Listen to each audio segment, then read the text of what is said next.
Okay, good evening. I'm going to call to order the city council meeting, regular meeting for May 27th, 2025. Please call the roll. Councilmember Adler. Here. Councilmember Joanette. Present. Councilmember Rubio. Here. Vice Mayor Veros. Here. Mayor Armstrong. Here.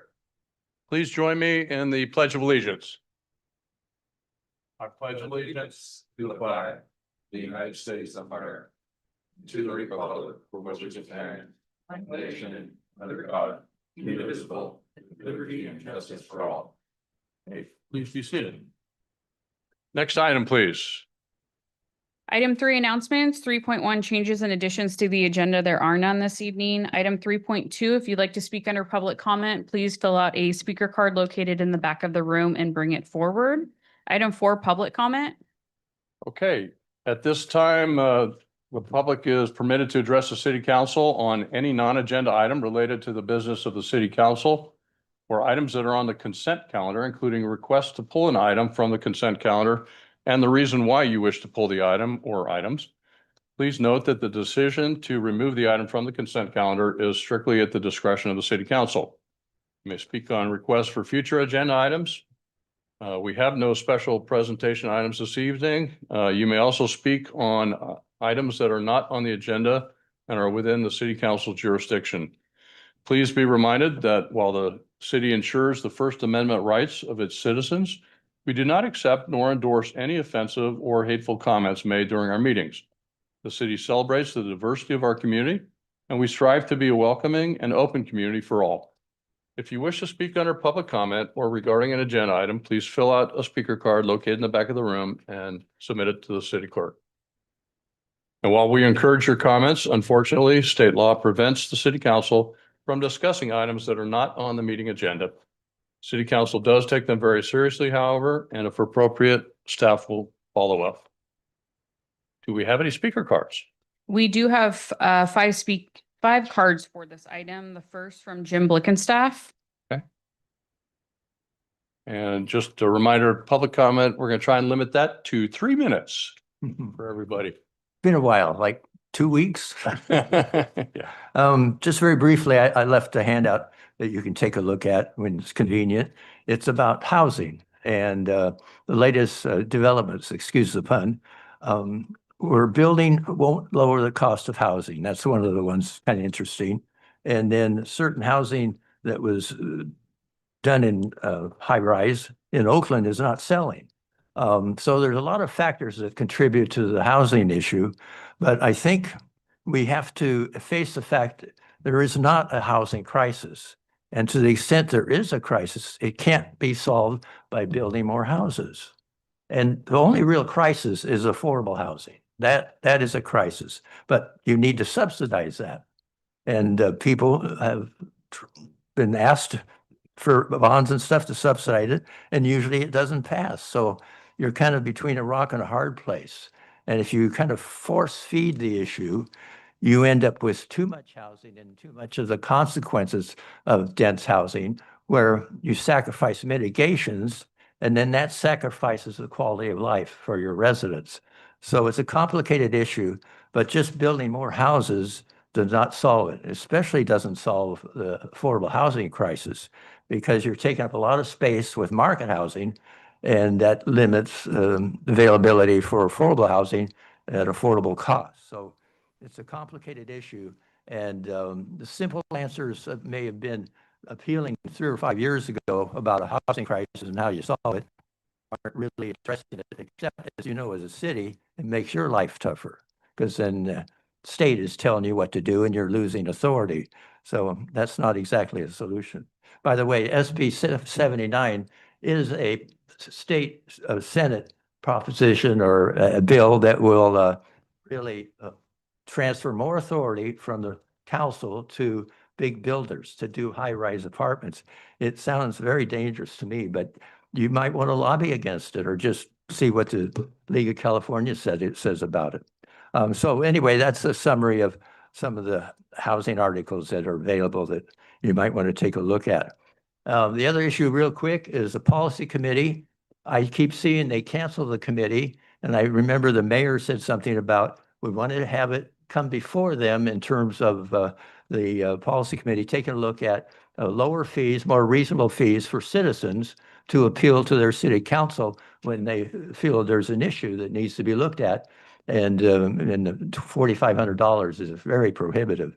So there's ways to do that. Danville's showed you an example. Pleasant Hill has a tier system that works real well, but you got to get it before the policy committee. So I'd like maybe the city to be a little more proactive, to just talk to the staff and say if we can get that on the agenda before June 18th or whenever the date is for deciding fees. So there you go. That's it for this week. Okay, thank you, Jim. And we are familiar with SB 79, and we've seen the League of California Cities position on that, and we have been speaking with the city manager about the policy committee and the fees schedule. Okay. Next written comment, please, or public comment. Santosh. Okay, Santosh. Good evening, gentlemen and ladies. So my name is Santosh Kanchla. I'm a resident of Carmelita community on Doherty, one of the developments by Toll Brothers. So that's one of the earlier development that was done on Doherty Road. So I've worked as a HOA member and for 4 years there. And now I'm not coming as a HOA member, but as a resident, because I try to work with the city during some of these positions, and they had multiple answers for that.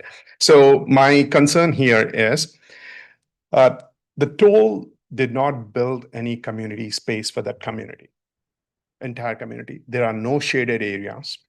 There are no rest areas. All they had was like a GAD space. Whenever there was an issue, we were discussing the toll, they would come back and say, hey, we only have GAD. You have to go to the city to get it approved.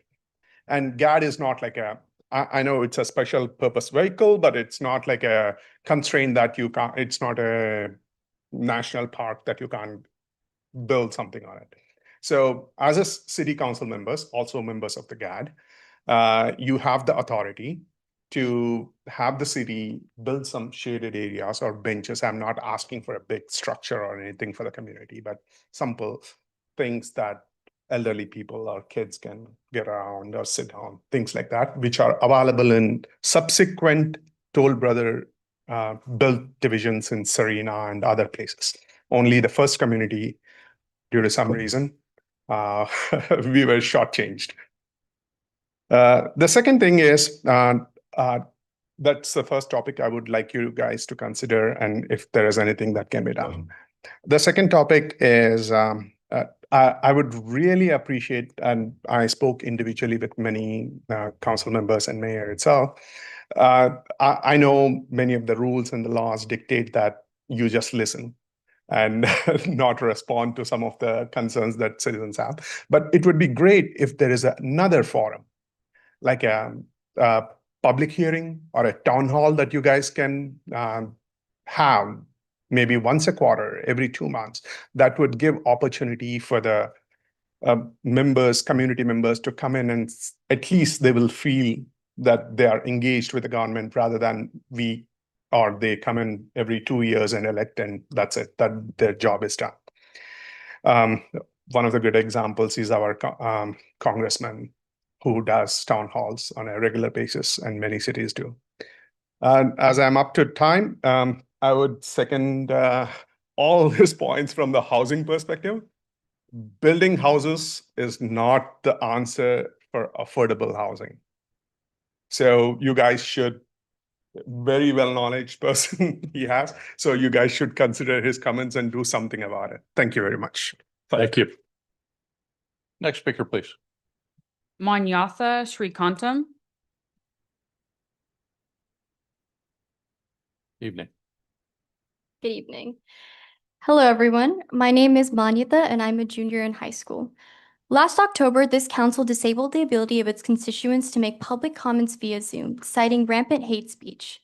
It is sadly a practice that has been especially prevalent in Walnut Creek, where a sitting Jewish council member has been harassed with slurs and open anti-Semitism, and even in public meetings across Sacramento, Sonoma County, and Contra Costa County. I firmly believe that this issue should be taken seriously, even though it has not specifically occurred in San Ramon. It is not a question of whether San Ramon's constituents are better people who won't partake in such activities, but rather a question of acknowledging that members of hate groups wish to spread their hatred as far as possible, and sooner or later may use San Ramon City Council meetings as one of their platforms. It is pragmatic policy to learn from the experiences of our neighboring counties and take appropriate preventative measures. However, banning the ability of constituents to make public comments via Zoom entirely is not an appropriate preventative measure. Much of San Ramon is composed of working families who have children who need to be constantly chauffeured around for their after-school activities. My parents can personally attest to how much I torture them with my drop-offs and pickups. My dad literally dropped me off here. Also, young people like myself often cannot drive until our senior year, and older constituents may not be able to travel due to health concerns. And while written comments are still an option, it is obvious that speaking directly and out loud to council members ensures your voice is heard much stronger than a written comment that isn't even read out loud. The ability to speak face to face with your lawmakers is a vital tenet of democracy that all constituents should have access to. Knowing this, we cannot in good faith take away the ability of Zoom comments from the people of San Ramon. But then what should be done to stop hate speech over Zoom? While California's Brown Act does not allow City Council to ban repeatedly offended participants, it does allow you to remove disruptive participants at any given meeting, and once they are removed, they're unable to rejoin the rest of the session. Utilizing content moderators who can quickly stop the spread of hate speech by immediately muting and removing disruptive participants is a way to fight back against hate speech without compromising the voices of San Ramon constituents. The point of hate speech is to create fear that silences minority voices. By making it harder for your constituents to participate in democracy, you're playing right into the hands of hate groups. This is what they want. The truth is that if someone wants to say slurs at City Council, they will find a way to do so. Following Walnut Creek's ban on Zoom comments, a man simply restarted his harassment in person. The answer is not to back down. The answer is to fight back. San Ramon has never implemented aggressive Zoom moderation before. I implore this council to give it a try before writing off Zoom comments entirely. To prematurely skip to the easiest solution, even though it significantly harms your constituents, even though there may be a better alternative, would be a disservice to your city and your people. The City Council is only worthy of its constituents if it does everything in its power to preserve their people's voices while still trying to promote safety and civility. I urge this council to place the issue of Zoom public comments on an upcoming agenda item so that potential solutions may be discussed. Thank you for your time. Thank you. Vasant Shetty.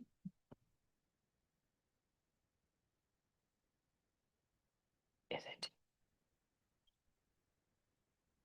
Respected Mayor and council members, good evening. My name is Vasant Shetty, and I want to take a moment today to sincerely congratulate you and San Ramon City Council and the entire Parks and Community Service team for the outstanding execution of this year's Art and Wind Festival. It was truly an amazing two-day event, a wonderful way to bring together people of all ages, backgrounds, and cultures in celebration of our community spirits.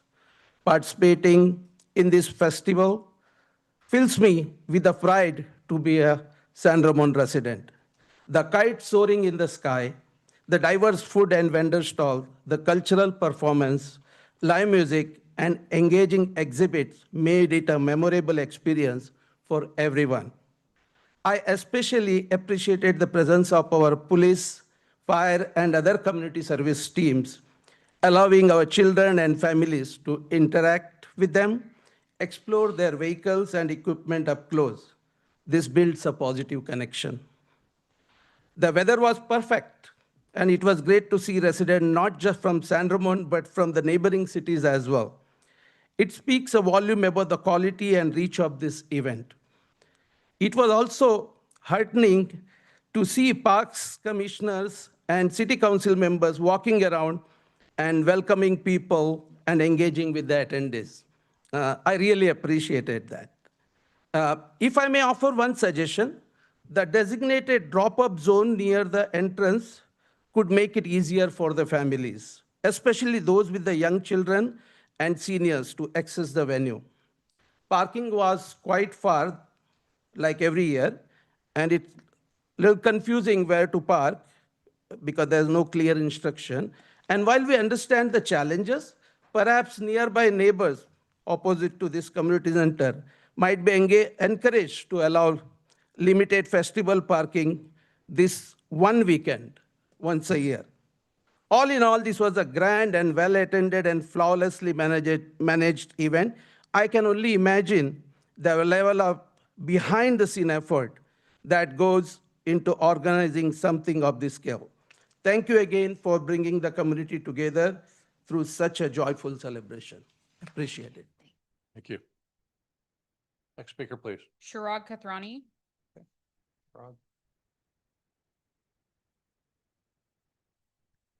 First of all, I want to start with thanking Mayor Armstrong for standing for an hour with us after the meeting. That was a very great gesture. I appreciate that. And we had a long conversation, a two-way conversation. So apart from that, I have filed a referendum as an intent to basically put on the ballot the general plan update which got passed.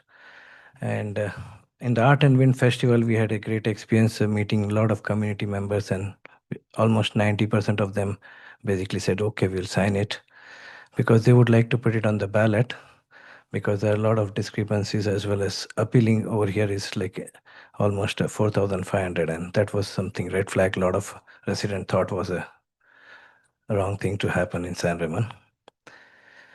And hopefully, if anybody would like to sign the appeal for the referendum, you can have my number. It's 925-435-7161. You can text me. I'll come pick your signatures at your home. Thank you. Okay, thank you. Any more speakers? Yes, two more. Ravi Haskote. Hi, council members, mayor, and people present here, citizens of San Ramon. I am Ravi Hoskote. I've been a resident of San Ramon since 2021. My daughter here studies at the wonderful school district here, so we're very happy. And I'm here to ask you all for one proposal or one request to introduce, or like the previous commenter said, ability to comment in the Zoom meetings as well. And I'll give you one important reason is inclusion. Like last week, I was really impressed with Mrs. Rubio here, who shared a personal experience as to how you wanted to be included because of affordability. Here, you couldn't afford a home, and then you really feel for it. Similarly, there are so many people who cannot afford to come here. They might be working on jobs at the same time, but still want to be able to participate. They can take 30 minutes of their time as well. Similarly, there are people who, like me, would have come from a long commute and don't have childcare. Today, thankfully, my wife is taking care of, but she also has meetings and has to work at the same time. So in order for inclusion, I request to include commenting as well. I know Zoom meetings, attending visually, virtually is great, right? You can see what is happening, but it's not the same. The participation level is not that great. I'm not really motivated to see something and just listen. Whereas if I'm given opportunity to comment, I would be more interested to participate in the meeting. And lastly, I want to say there is great work being done, and increasing participation also bringing visibility to the great work the council is doing. Finally, I want to say that change is the only thing that is constant in this world. Today, we have changed to meeting in mobile phones, right? Meeting in person is something that is very outdated. Like our young members, if we want more young members to come in, we have to go and get out there. So I urge you all to move with the change, which is to make things hybrid and also include commenting. Thank you. Over to you. Thank you. All Yo- right, next speaker. Johannes Tillahan.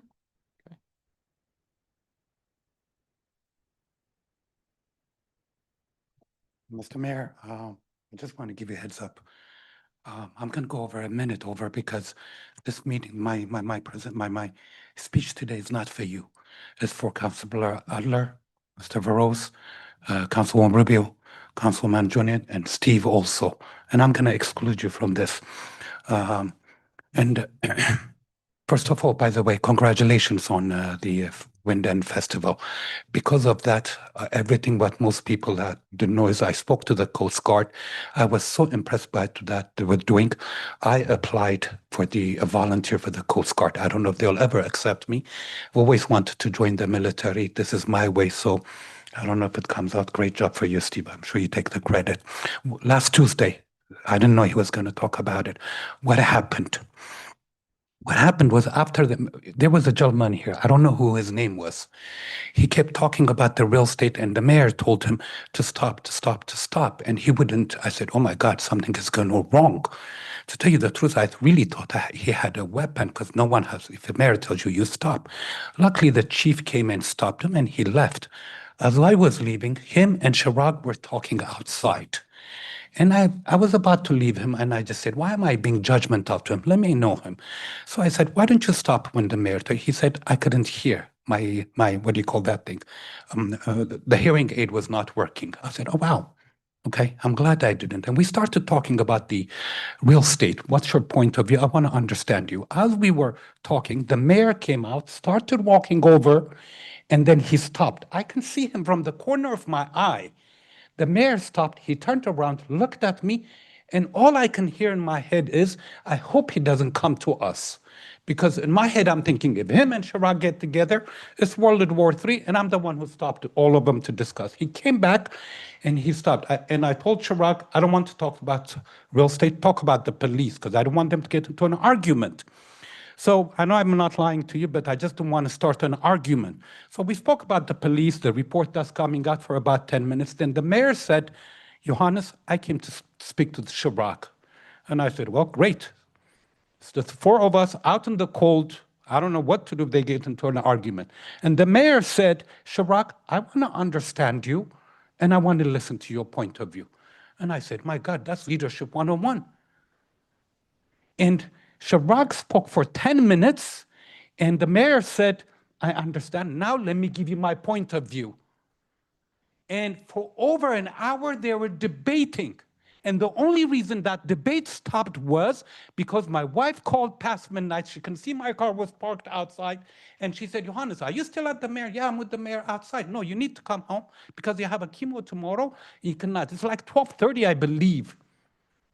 You know, and at the end, they both respected with such a respectful discussion.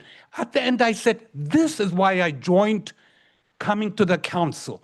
As I was leaving, I asked Chirag, what do you think? He said, Johannes, when I lost the mayor, when I lost my mayoral, the mayor sat down and had coffee with me. And since then, I've liked him. Today, I respect him. So here's my message for you. Sorry for a long story, because none of you have that background.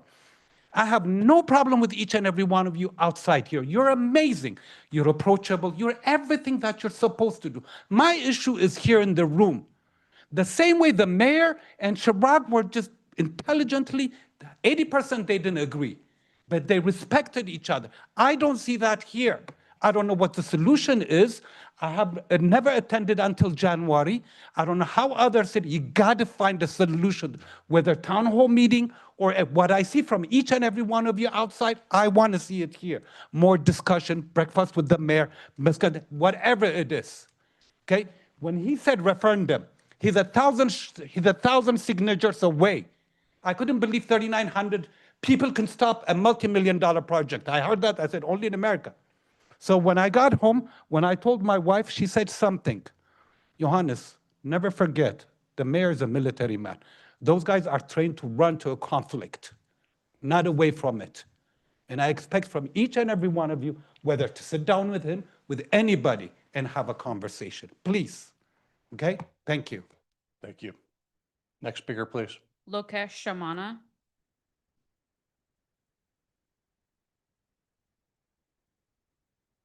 Thank you for giving me an opportunity to speak here. I really like these sessions. You get to learn more about the city and things that are happening in the city. So I appreciate doing these sessions. My request is sometimes you get asked questions and don't really know what the answers are.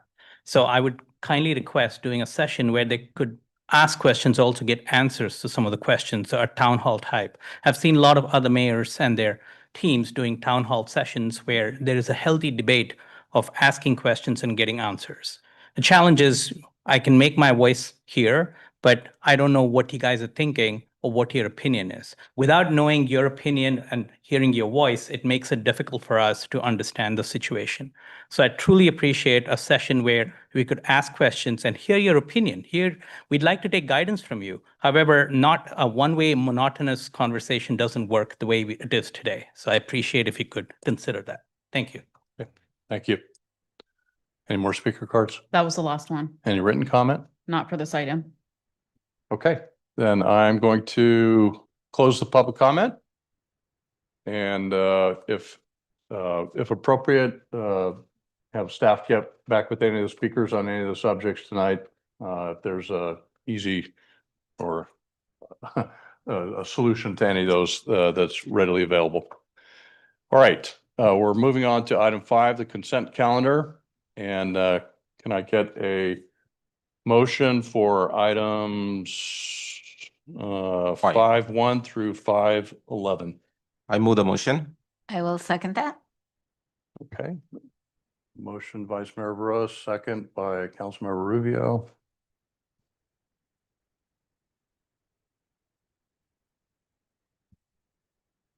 Okay, consent calendar passes adoption 5-0.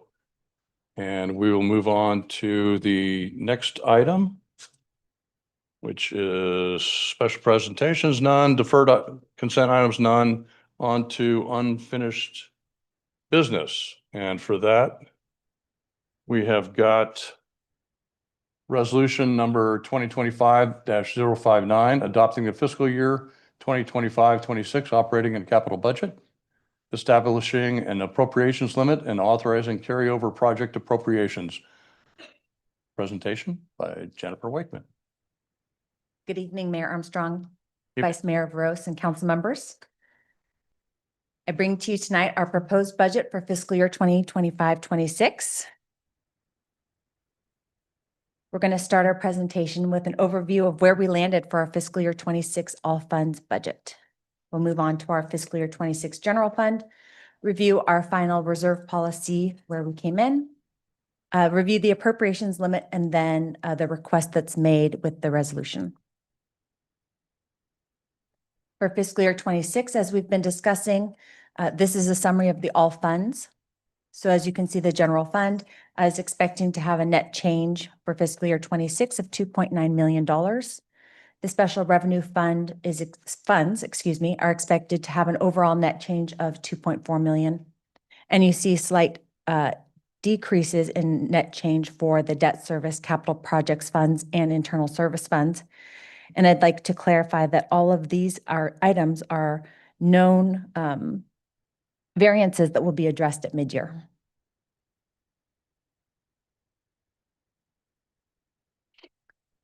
Our summary for general fund follows the format that we've been using in previous meetings. So starting with looking at the ongoing revenues for the general fund, we're looking at $66.2 million. Then with the reduction of the non-discretionary expenditures, as a reminder, our non-discretionary expenditures are those to which we are already contractually obligated, such as our personnel contracts or any service agreements that we already have in place. The net change is a reduction of $3.8 million. Then we have our other financing sources and uses, which is our transfers in and out of the general fund, which are a net transfer out of $6.2 million, resulting in a net change in fund balance for the general fund on the ongoing operations side of $10 million. So effectively, on our ongoing operations basis, we are $10 million short for fiscal year 26. Then we look at our one-time revenues and expenditures. As we've discussed before, Measure N was approved by our voters in November of 2024 for a 10-year period of time that began April 1st of 25. The first year of funds that we are expecting to collect total $14.8 million, and that will be applied to the ongoing deficit that we see in our budget. And then we also have discretionary expenditures. And these are items that we have added to the budget that we expect will result in ongoing efficiencies for the organization. The result at the end of ongoing and one-time revenues and expenditures is a net change in fund balance, as we discussed, of $2.9 million.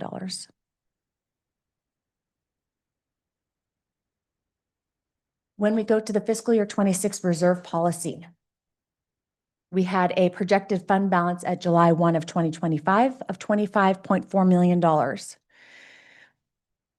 As we look to fiscal year 26, we also have this fiscal year 25 Measure N. We had not budgeted before because we had discussed putting that back into the PARS Pension Stabilization Trust. A discussion and a decision was not made on that. So that's why it shows on this schedule, because in our audit for fiscal year 25, you'll see that in the fund balance, though it was never budgeted for fiscal year 26, fiscal year 25, as we thought we already had a use for it.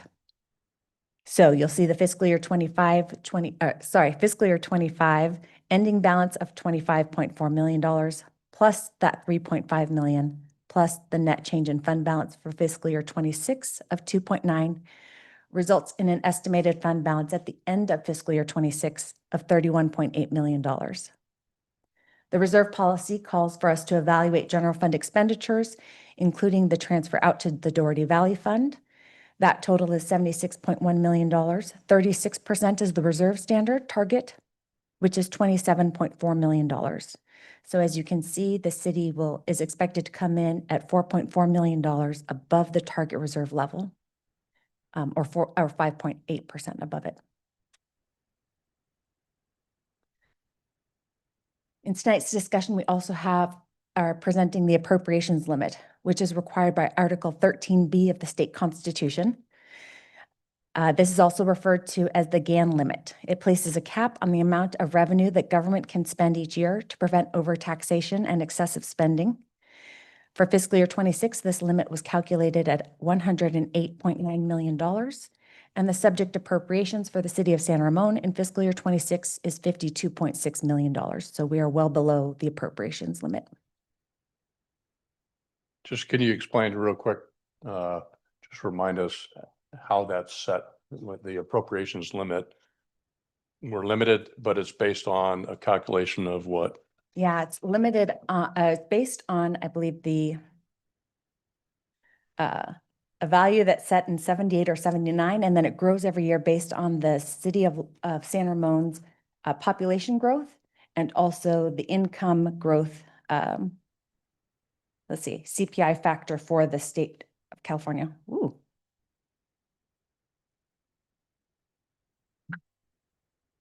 I want to be specific for you. Yes, so city population growth that applies to this fiscal year was 0.18%. And then the other factor is the California per capita income, which was 6.44% for this applied to this rate. And the state gives us a methodology for using those two factors to update the limit every year. Okay, all right. And then it's audited every year as well. But the bottom line is we're within that target.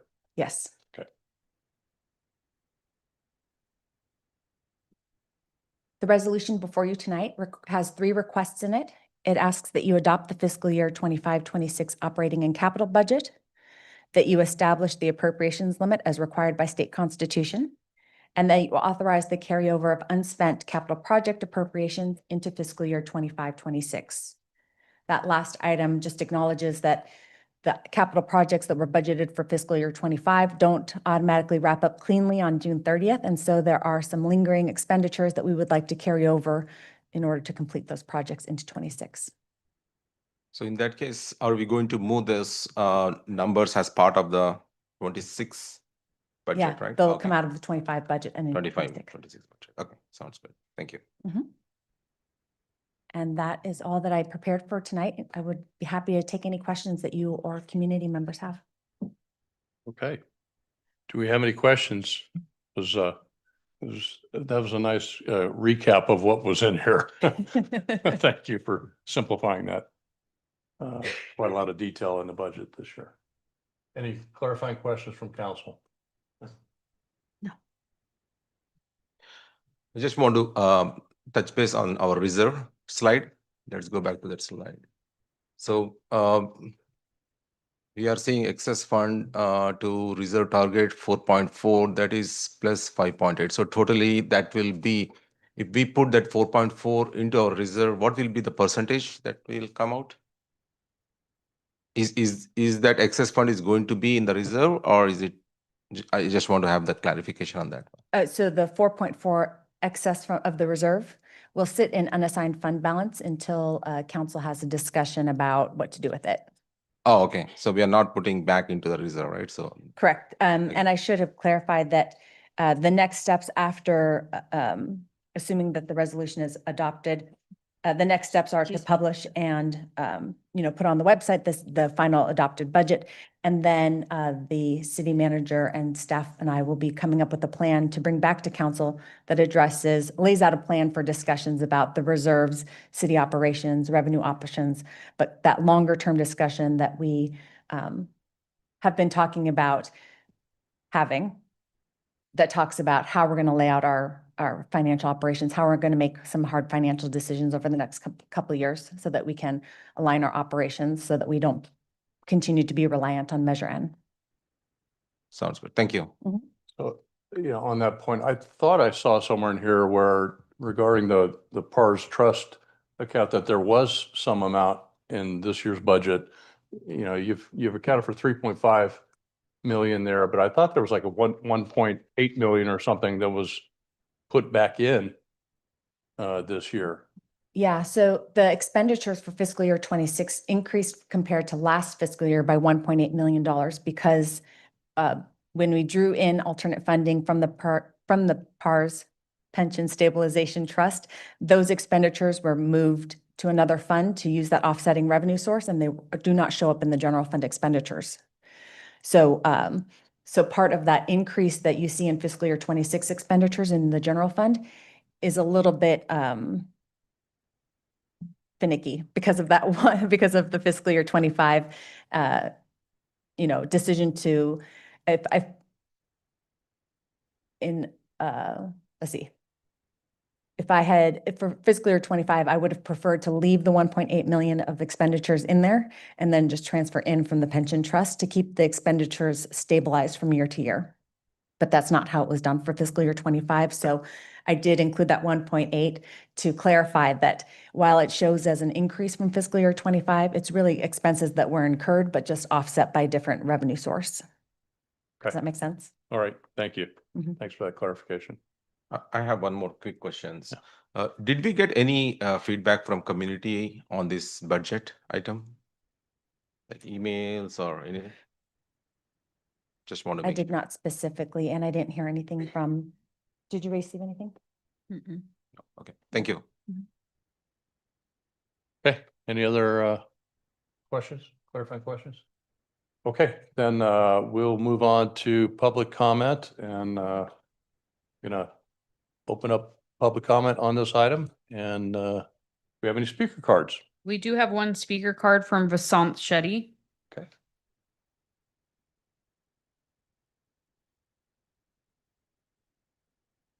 Thank you, and thank you for all the presentations, and it really helped to understand and to get more interested in this budget. I have only couple of questions. The first one, first of all, thank you for keeping that reserve healthy. And if I am not mistaken, it's 4% more than required, right? Our reserve, so which is awesome. Thank you for that. My question is on the structural deficit. I'm still seeing 10 million. Of course, Measure N will take care of that. But if you consider the inflation over the next 5 years, 10 years, obviously our structural deficit, if we don't take care of it, it is going to increase. And as a result of it, either we have to make our Measure N permanent after 10 years. And in addition to that, we might have to find some other revenue sources. So my question would be, are we setting up any committee or engaging the third party to guide us how we can take care of this over the next 3 year, 5 years, because time will fly. That is the one question. And second thing is, I do remember on the Measure N, when it was proposed, there was supposed to be a oversight committee. I'm wondering what is the latest on that? Since now we started projecting Measure N revenues and getting the revenues from it, is this oversight committee formed? And if yes, what is the process to engage the community members in this, to form this community? And I believe, if I'm not mistaken, every quarter, every 6 months, this committee is supposed to report. I could be wrong. It would be nice if we get a report every quarter, every 6 months, if not quarter, how this Measure N funds are utilized and where it is going. Thank you. Okay, thank you. Any other speakers? No other speaker cards and Any no other- written comment. No written comment, okay. I'm gonna deviate a little bit here from normal procedure. I'm gonna ask the city manager to address the oversight process, if you would, please. Sure. As part of Measure N, actually stated in Measure N, it did say that the funds would be subject to annual review and consideration through our normal process. So we do have notification for our Finance Committee meetings where we reviewed the budget and all of the workshops and public hearings for this evening. There was not a specific requirement for a dedicated Measure N oversight committee with any kind of scheduled review for that. Measure N, that is general funds. It is not dedicated towards any specific purpose. So it is part of our general fund every year. And it's part of the presentation this evening and our annual budget. Okay, all right, thank you. All right, with no other public comment, then I'm going to close public comment. And so the matter is before the council for more discussion and how you want to proceed and kind of final comments before we get a motion to adopt the resolution. Additional comments? Anyone? Oh, Yeah. looks good. Thanks for the presentation. I'm glad that we are in positive, but as Vasan mentioned, that we need to be cognizant about our Measure N funds, that we are limited for the 10 years. And I know we even talked and discussed about that item, so that we want to keep it 10-year term. We don't want to extend. So that's one of the things that we definitely continue to keep that as part of our every year process. Not only that, but as City Manager Spadowski mentioned, that we do have Finance Committee meetings. We would love to have all of you to be there in Finance Committee meetings so that we can share the details and answer your questions. Also, throughout this process, we have budget workshop. And so all these meetings we keep conducting so that we want to be more transparent and we want to share as much information as you can take it. And also, one more important thing is regarding this budget, if anyone have any questions, please don't hesitate to reach out to us. See, here we all are available. All our phone numbers are available. Our emails are available. Anytime, many other people who reach out to us for many things. So please don't hesitate. Reach out to us. This is our job. This is the reason that we taken this job, to answer your questions. So thanks for doing such a great job. And especially this year, I love the way we presented throughout the process. And I'm looking forward for our next meetings on how we are going to allocate those and bring some of our projects onto the table and see how we move forward with that. Once again, thank you. Welcome. Other comments?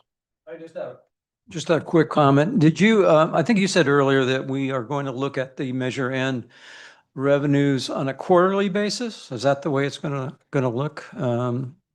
Is that the time period that we kind of review, or is it? At our last, at the last council meeting, we discussed that the staff meets with the sales tax consultant quarterly to get updates on what the forecasts look like. Okay, and then once you do that, you report back right away on that? What, Well, if there are substantive changes, we'll come back to council, either in a standalone item or at mid-year. okay. Yeah. All right, thank you. Okay, other comments? Okay, well, I'll just add my comment, Jennifer. I really appreciate you you jumped in, you kind of was like drinking from a fire hose since you've been here coming on board right at the start of or midway through the budget season. And you've been a quick learner. So thank you for getting it all put together and presenting it through multiple workshops, through these different budget presentations and getting it to the point where we're ready to approve this document for the year. It's really probably the most important thing we do all year is getting this budget across the finish line. So thank you for getting us there. And we still do have a structural deficit, as you mentioned, as we heard during public comment, and we will be exploring other revenue sources, other ways to potentially reduce spending, other ways to have some organizational efficiencies and consolidations or things like that. We run on a pretty lean staff as it is right now. But I was very pleased to see in this year's budget, and partly due to the injection of the Measure N funds, but we were able to see a lot of the public facing kinds of things, the improvements or budgeting towards our roads and our parks and our public safety and all the different programs and services that really our public has come to kind of want and expect from us. But we were having to pull back a little bit last year, and we were not able to fully restore this year, but it was good to see that we were able to kind of do some things in that regard. So again, thank you for putting it all together and getting us to this point, and all the staff. Frankly, I want to thank all the different departments who contributed to getting this budget to the point that it is right now. It's a lot of work, a lot of number crunching, a lot of analysis and meeting deadlines and things like that. I won't pretend to know exactly all that you go through, but I know it's a lot. I've kind of been through this process before myself. So I want to just give my thanks to the entire staff for what you've done. And thank you for kind of leading that process, and the city manager for getting the budget to us and presenting it to us. Mayor, do you mind if I make a quick comment? Yes, please.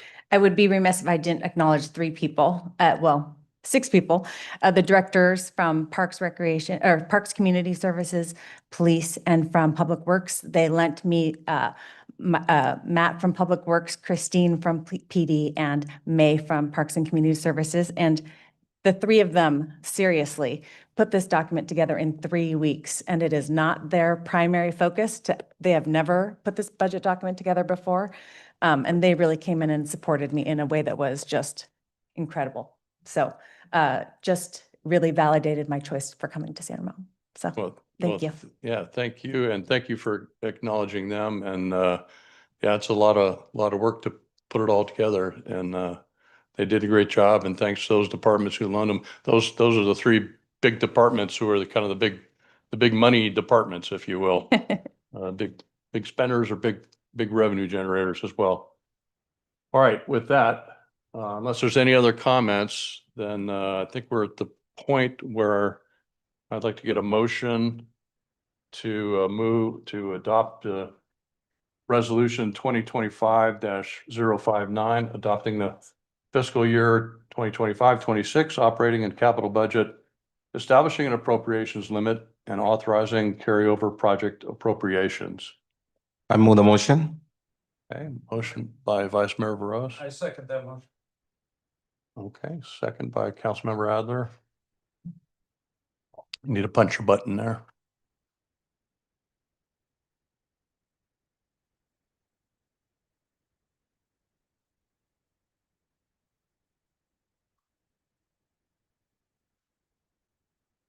Okay. And the motion passes 5-0. Again, thanks everybody for all your hard work. Thank you, Jennifer. Thank you. And we have an approved budget for this upcoming fiscal year. All right, on to item 9, new business. We've got the Teen Council Annual Report. And Introduction, do we have Jessica? Yeah, there's Jessica. Introduction by Jessica Reber. Good evening, Mayor Armstrong, Vice Mayor Veros, and council members. Happy to be here this evening. Just want to pull up our presentation for you.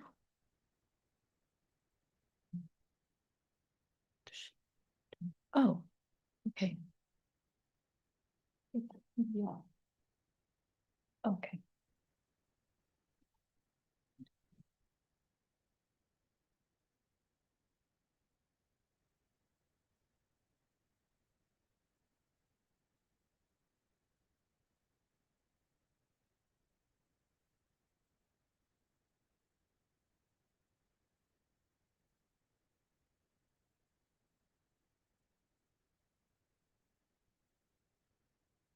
Well, we're happy to be here tonight to share with you our Teen Council annual report.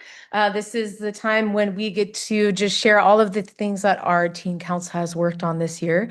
Happy to have Tanishka, our chair here. She actually has done Teen Council longer than I have.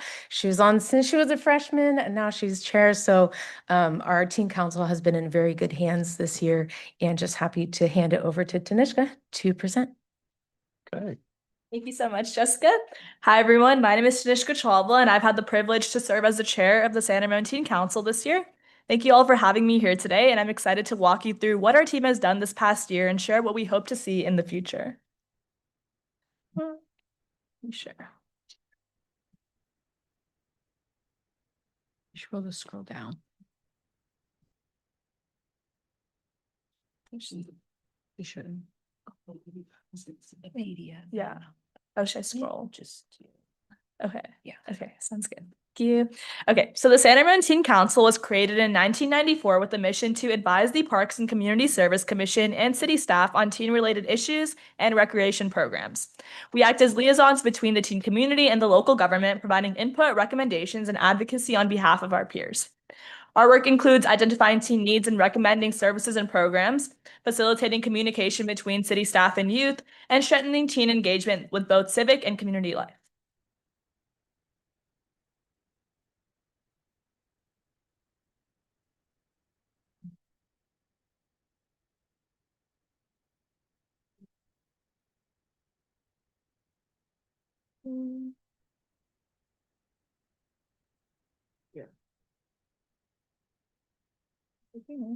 Example. No, I don't know.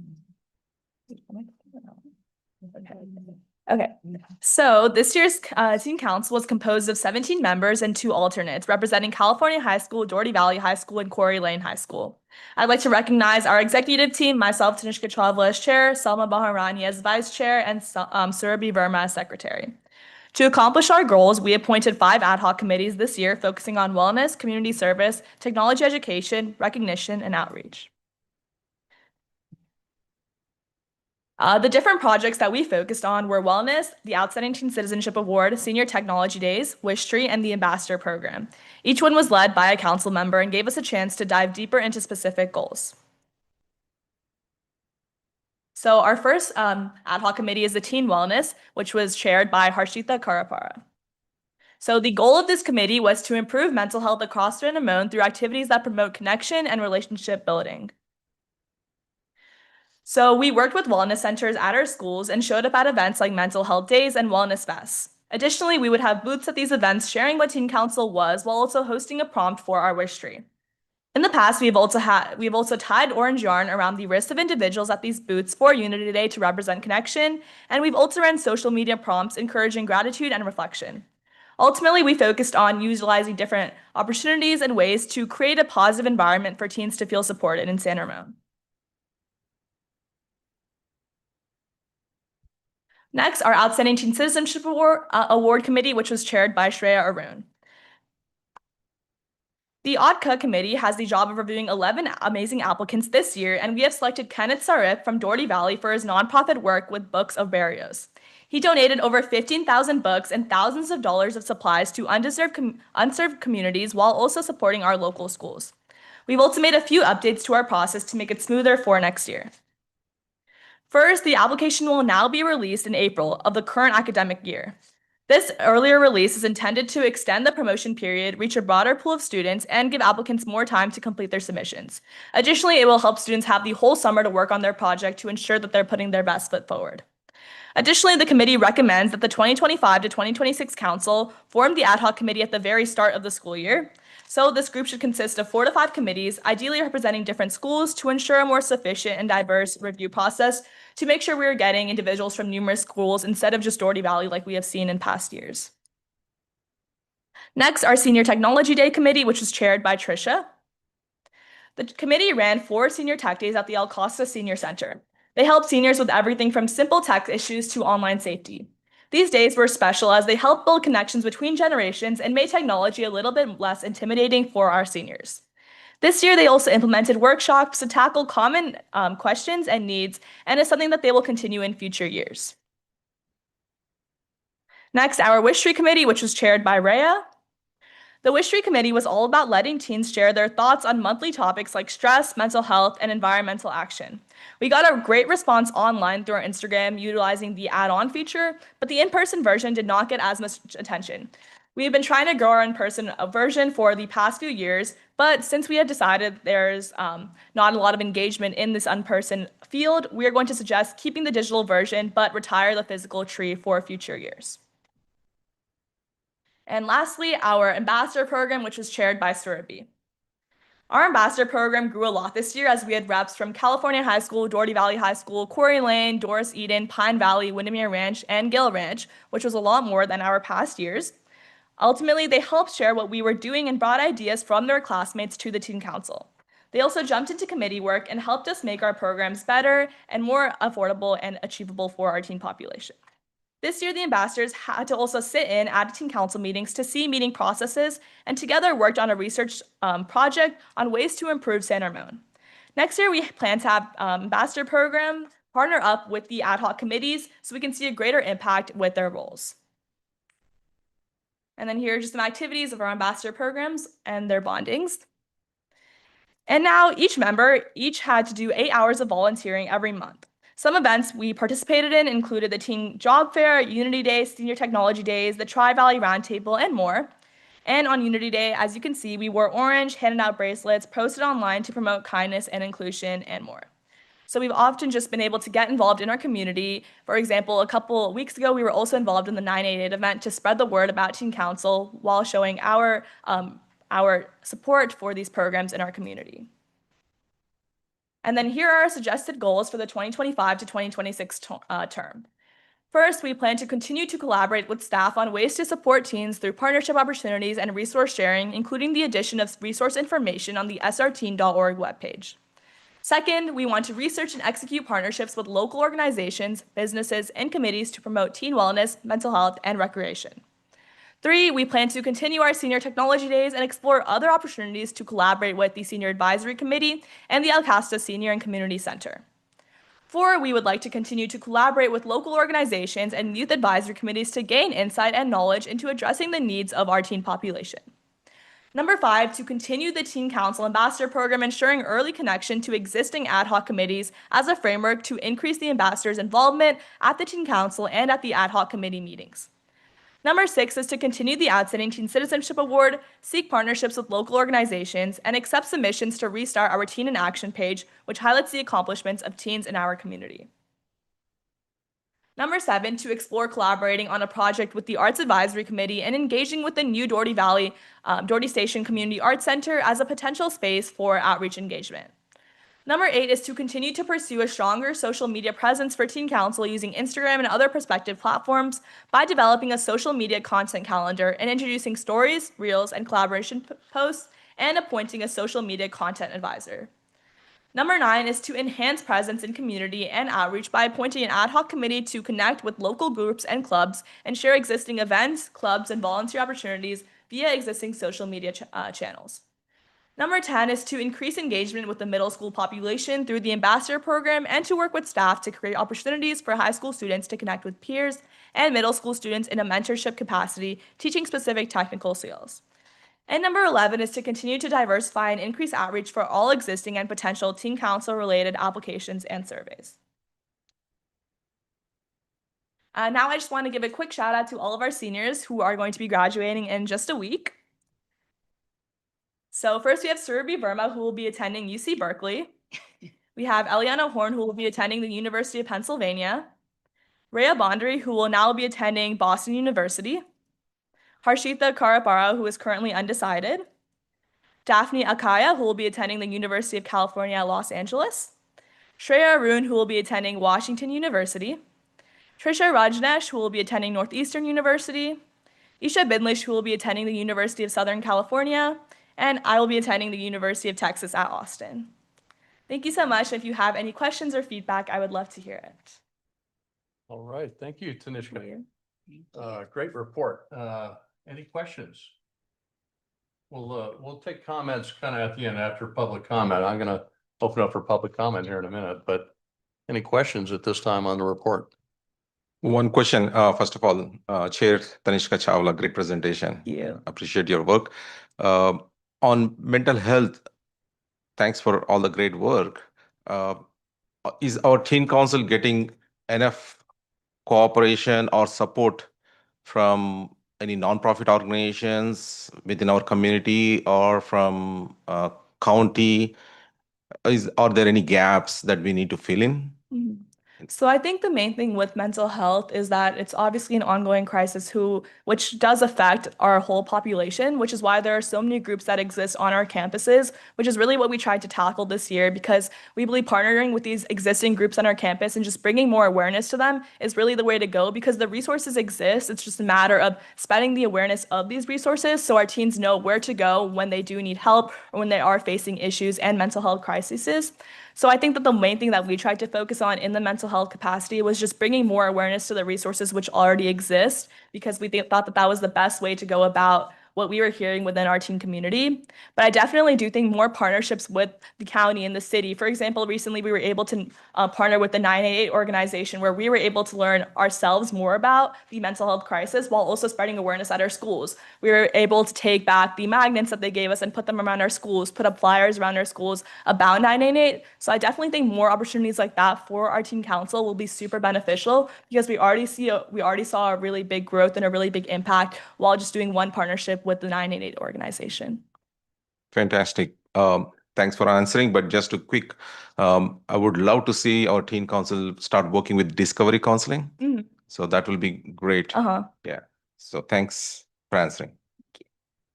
Okay, other questions? Yes, I was just going to make one additional, I don't know if it's a question or maybe I'll hold off to the comments. I'll keep it that way. Yeah. Okay, questions? Oh, yeah. Tanishka, thank you for the presentation. Very articulate, very thorough. It's probably a broad question, but what was the biggest challenge you saw, I guess, this year With our teen council. with your teen council? Yeah. I would definitely say the biggest issue we faced is getting engagement from other schools, because our council is primarily made up of Doherty Valley, California High, and we have 2 Quarry Lane members. So I think the really hard part is getting engagement from the schools where we don't have any representation on the council itself. Because of course we can reach out to students at these schools, we can reach out to the admin, but it's nothing like that personal connection you have when you actually go to that school. You know all these people in this school, you know the admin personally. So I think that connection there was lacking between the schools that weren't directly represented on the council. But I definitely think the ambassador program was able to help with that, because we did have such a big reach with that ambassador program. But I definitely think in future years, if we were to have more representation from a more diverse variety of schools in San Ramon, we would definitely get more engagement and more outreach within the programs that we have. So I know we could do better as a council. What more do you suggest we could do to help? And don't hold back. It's a tough question. I honestly think like having like you guys at the meetings is really helpful. Like that's one thing that we've really appreciated this year, because the advice that we get from you guys really does set the next steps for our teen council ventures and what we would like to do. But I would just definitely say helping more with like the admin connection, because I think students do have some type of reach with admin. They're able to get in touch with the teachers and admin. But I think if the emails or for example, if we were trying to promote an event, if that's coming from an individual on the San Ramon City Council, I think it has more leverage than just the teen at the school. Because I do think that a lot of times, like our communication does go unnoticed, because it is not being reached to our student body, even though we are kind of mentioning it to our admins and finding ways to communicate like that. But I think having more support in terms of communicating our needs with our school admin or with the SRVUSD board, just finding more ways that we can have a more clear connection between them so we can actually have more of an impact when it comes to ensuring that our programs are going noticed, or that for example, with things like what we do with our wellness centers, like our teachers are actually able to kind of like have a backbone on that if they know it's supported by the city council. Well, I hope we get the opportunity to come back and you see us after you visit University of Texas Austin, and congratulations. Thank you. Thank you so much. All right, Marisol, you have questions? So yes, I've figured out how I can pose it in a question and actually get something more information. And I know in the 2 years that I served as the liaison for your committee, I brought up a couple, both years, the need for us to try to reach out to students with disabilities and under-resourced students. Has there been any inroads on that front? I know there was like the ambassador program was supposed to work on that, but has there been any progress on that front? So I think that one thing our council has tried to do this year is to engage more of like these special needs communities in our classes. For example, when we would have wellness center activities and things like that, we would reach out to the special needs teachers to kind of see like if there's any way that they could help attend, or because kind of a lot of times that I've noticed special needs teachers like to reach out to us and say like, oh, is there an activity that our students could help with, ways for them to get involved in the school district. So we just kind of found ways for them to be more involved with things with our wellness center. For example, at our wellness fest, we would reach out to them and see if we could get them to attend the wellness fest so they could come see the activities that we were having at the booths and just kind of see what's going on with our school as a whole. But in the sense of specifically focusing on the special needs communities, I definitely think that's something that we need to focus on more in the next few years, because it wasn't like a main focus for this year. It was kind of like, how could we engage them in the activities that are already going? But I think for future years, that should be a really main point of view. Yeah, I mean, I think it would be nice to have these community members be part of the teen council on a regular basis, because it touches all aspects. It's not just one issue, a wellness event, you know, it's multiple things. And in order to really kind of represent all of our community members, we need to make sure that, you know, they're being also, their voice is heard on a regular basis as well. So if I can help you in any way, feel free to reach out to me, as you know. So I appreciate everything you did as well. Thank you. Yeah, we would always love to have more diversity on the council. Yeah, thank you. Thank you for everything. Thank you so much. Okay, other questions? Richard? Great presentation. Tanisha, I know you just wrapped up your school year with that committee, and I just think you've done great things. And I appreciate what you've done with the seniors, the senior technology, going over to the El Costa Senior Center and helping answer questions and getting good, you know, assistance on technological issues. And I like the idea that I understand you're having workshops on different subjects like first aid and finance, college, right? I mean, I know you've got a couple useful workshops that, you know, I think there's just not enough practical information for kids to, you know, as they get older, to think about what's coming ahead with finance and things like that. Is that done at the high school level, pretty much, those workshops that are going to be happening? Is Like that just in general? Yeah, is that Yeah, so I would say a lot of times, like for example, finance-focused things, we have clubs like Future Business Leaders of America, DECA, things like that, and they often bring in guest speakers to talk about, for example, personal finance.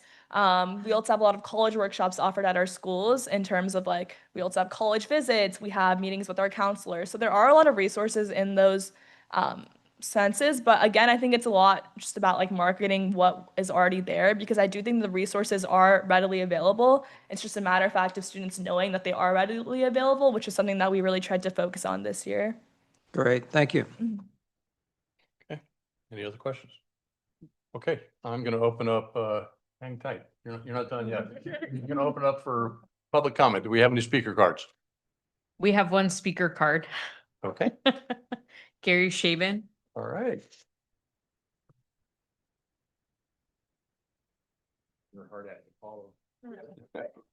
Wow. I am so impressed with the kids are doing, but I just wanted to bring up something with regards to special needs. My daughter Sharissa is the Contra Costa County coordinator for the Tim Tebow Foundation that does a night to shine the week before Valentine's Day every year just for kids with special needs. And they need volunteers. We need 400 kids of volunteers. And so I just want to reach out to you to say, let your people know that there is some place for them to go. And they would, it's a bomb. It's a lot of fun. Everybody enjoys it. We also do a meal for the families, the caregivers. Nothing is paid for. It's all free to them. We raise the funds.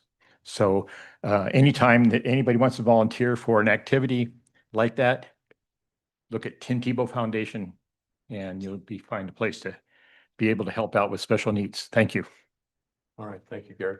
Any other comments? No, that was the only one. Okay, then I'm going to close public comment. Any final comments from council members?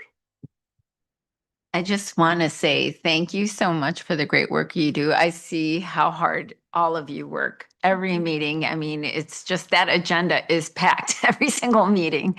And so you've really done, I know you are all very passionate about what you're doing and your work shows, obviously. And so I just wish all of the graduates and those continuing on much success in all of their endeavors. And thank you for your commitment and dedication to our city. Thank you so much. Any other comments?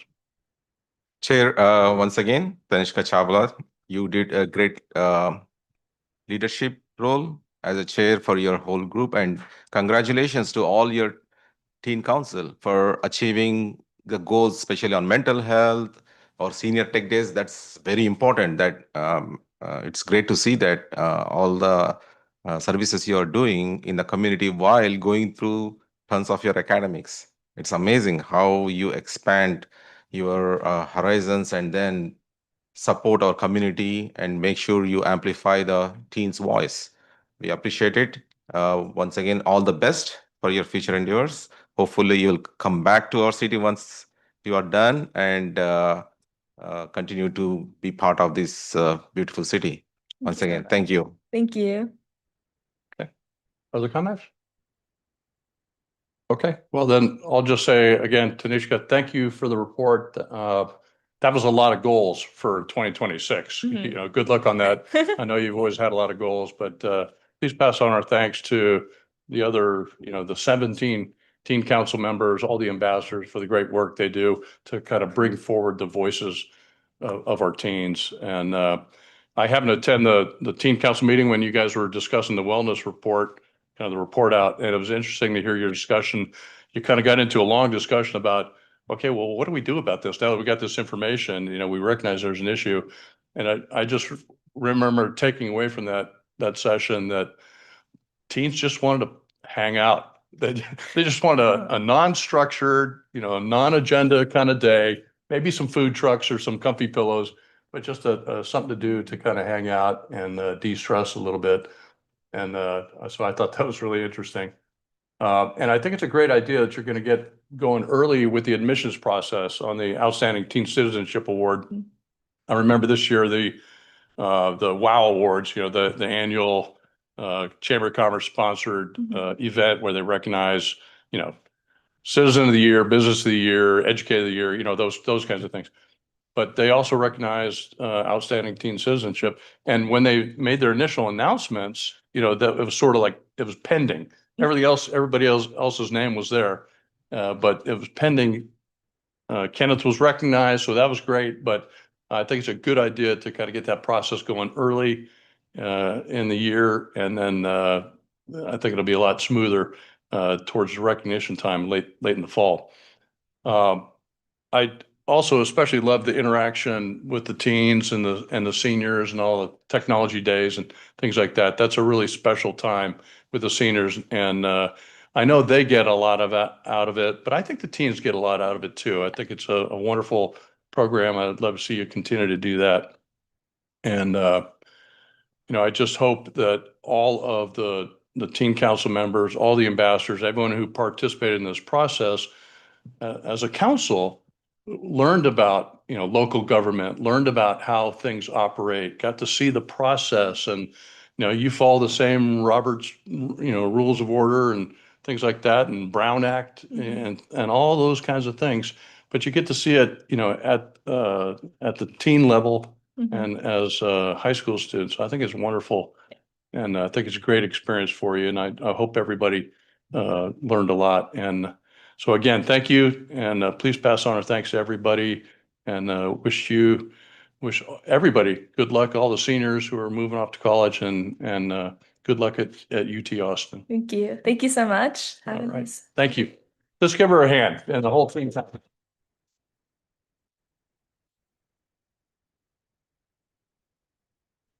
Okay. Where are we? Let's move on to item 9.2. Madam Clerk, what do we got? Consideration of and direction to staff regarding the interview process and applicants to interview for the Planning Commission. Okay. And do you have any kind of a staff report for us? I have a very brief staff report. Go ahead. So the Planning Commission has 5 members with staggered terms. 3 of those members' terms expire at the end of June. We solicited for applications via our website and social media, and the city clerk's office did receive 11 applications by the deadline on May 21st. In the staff report, we did provide how the city council conducted interviews for the Planning Commission back in February of this year to fill a vacancy. Those interviews were conducted 30-minute interviews per candidate with time for opening and closing and about two questions per council member. If all applicants are interviewed, including breaks, the process will take about 6.5 hours over the course of 2 days. So this evening, staff is requesting that the council provide direction regarding the interview process and how many applicants the council would like to interview, whether it's all 11 or less than. So I'll turn it back over to you, Mayor, for discussion. Okay. Well, we're going to have some discussion here. We got to come up with a solution. But before we do that, I'm going to open it up. Unless do you have any clarifying questions? Otherwise, I'm going to open up the public comment. Clarifying questions? Okay, I'm going to open up public comment on this item. Do we have any speaker cards? I do not have any speaker cards or written comment for this item. And I will close public comment. And so it's over to council for discussion on how we want to proceed. We went through this process back in February. I'll just kind of give some initial thoughts here. Just, based on the applications, there's a lot of good candidates out there. We've got 2 openings, correct? 3 openings. I'm sorry, 3 openings. And we've got 1 incumbent. Correct. So we're going to have to make 2 selections. Some of the candidates we've previously interviewed, others we have not interviewed. I think we all have in the past created our own kind of rubric of criteria, things that we're looking at regarding whether it's the quality of their application, their background, their education, their work experience that might be relevant, other factors like experience and participation and contribution to community activities. So my personal thought is just to get the discussion going is I do think that we can limit the number of candidates who we think are the top candidates with the greatest potential based on what we have been provided in the applications. But I'd like to hear your thoughts on how we proceed. I have some ideas on how we proceed myself, and I'm happy to share those initially, but I'd love to hear what you all think too. So from our experience, it is 30 minutes per candidate, right? So with 2 questions per council member, that results in 6.5 hours.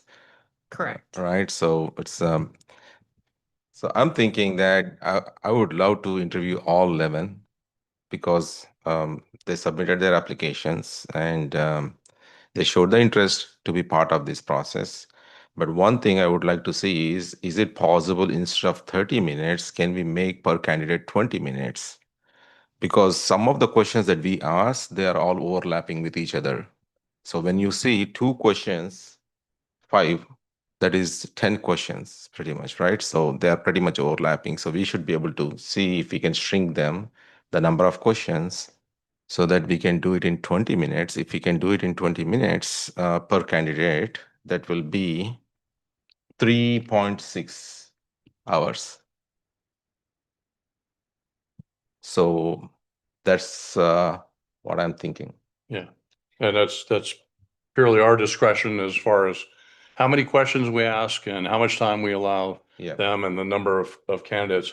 I'd kind of like to, well, it all ties together, but I'd kind of like to get into the discussion point you had on, interviewing all versus interviewing a portion, and then how do we decide, what that, if we're not going to do all, how do we decide who it is that we're going to interview?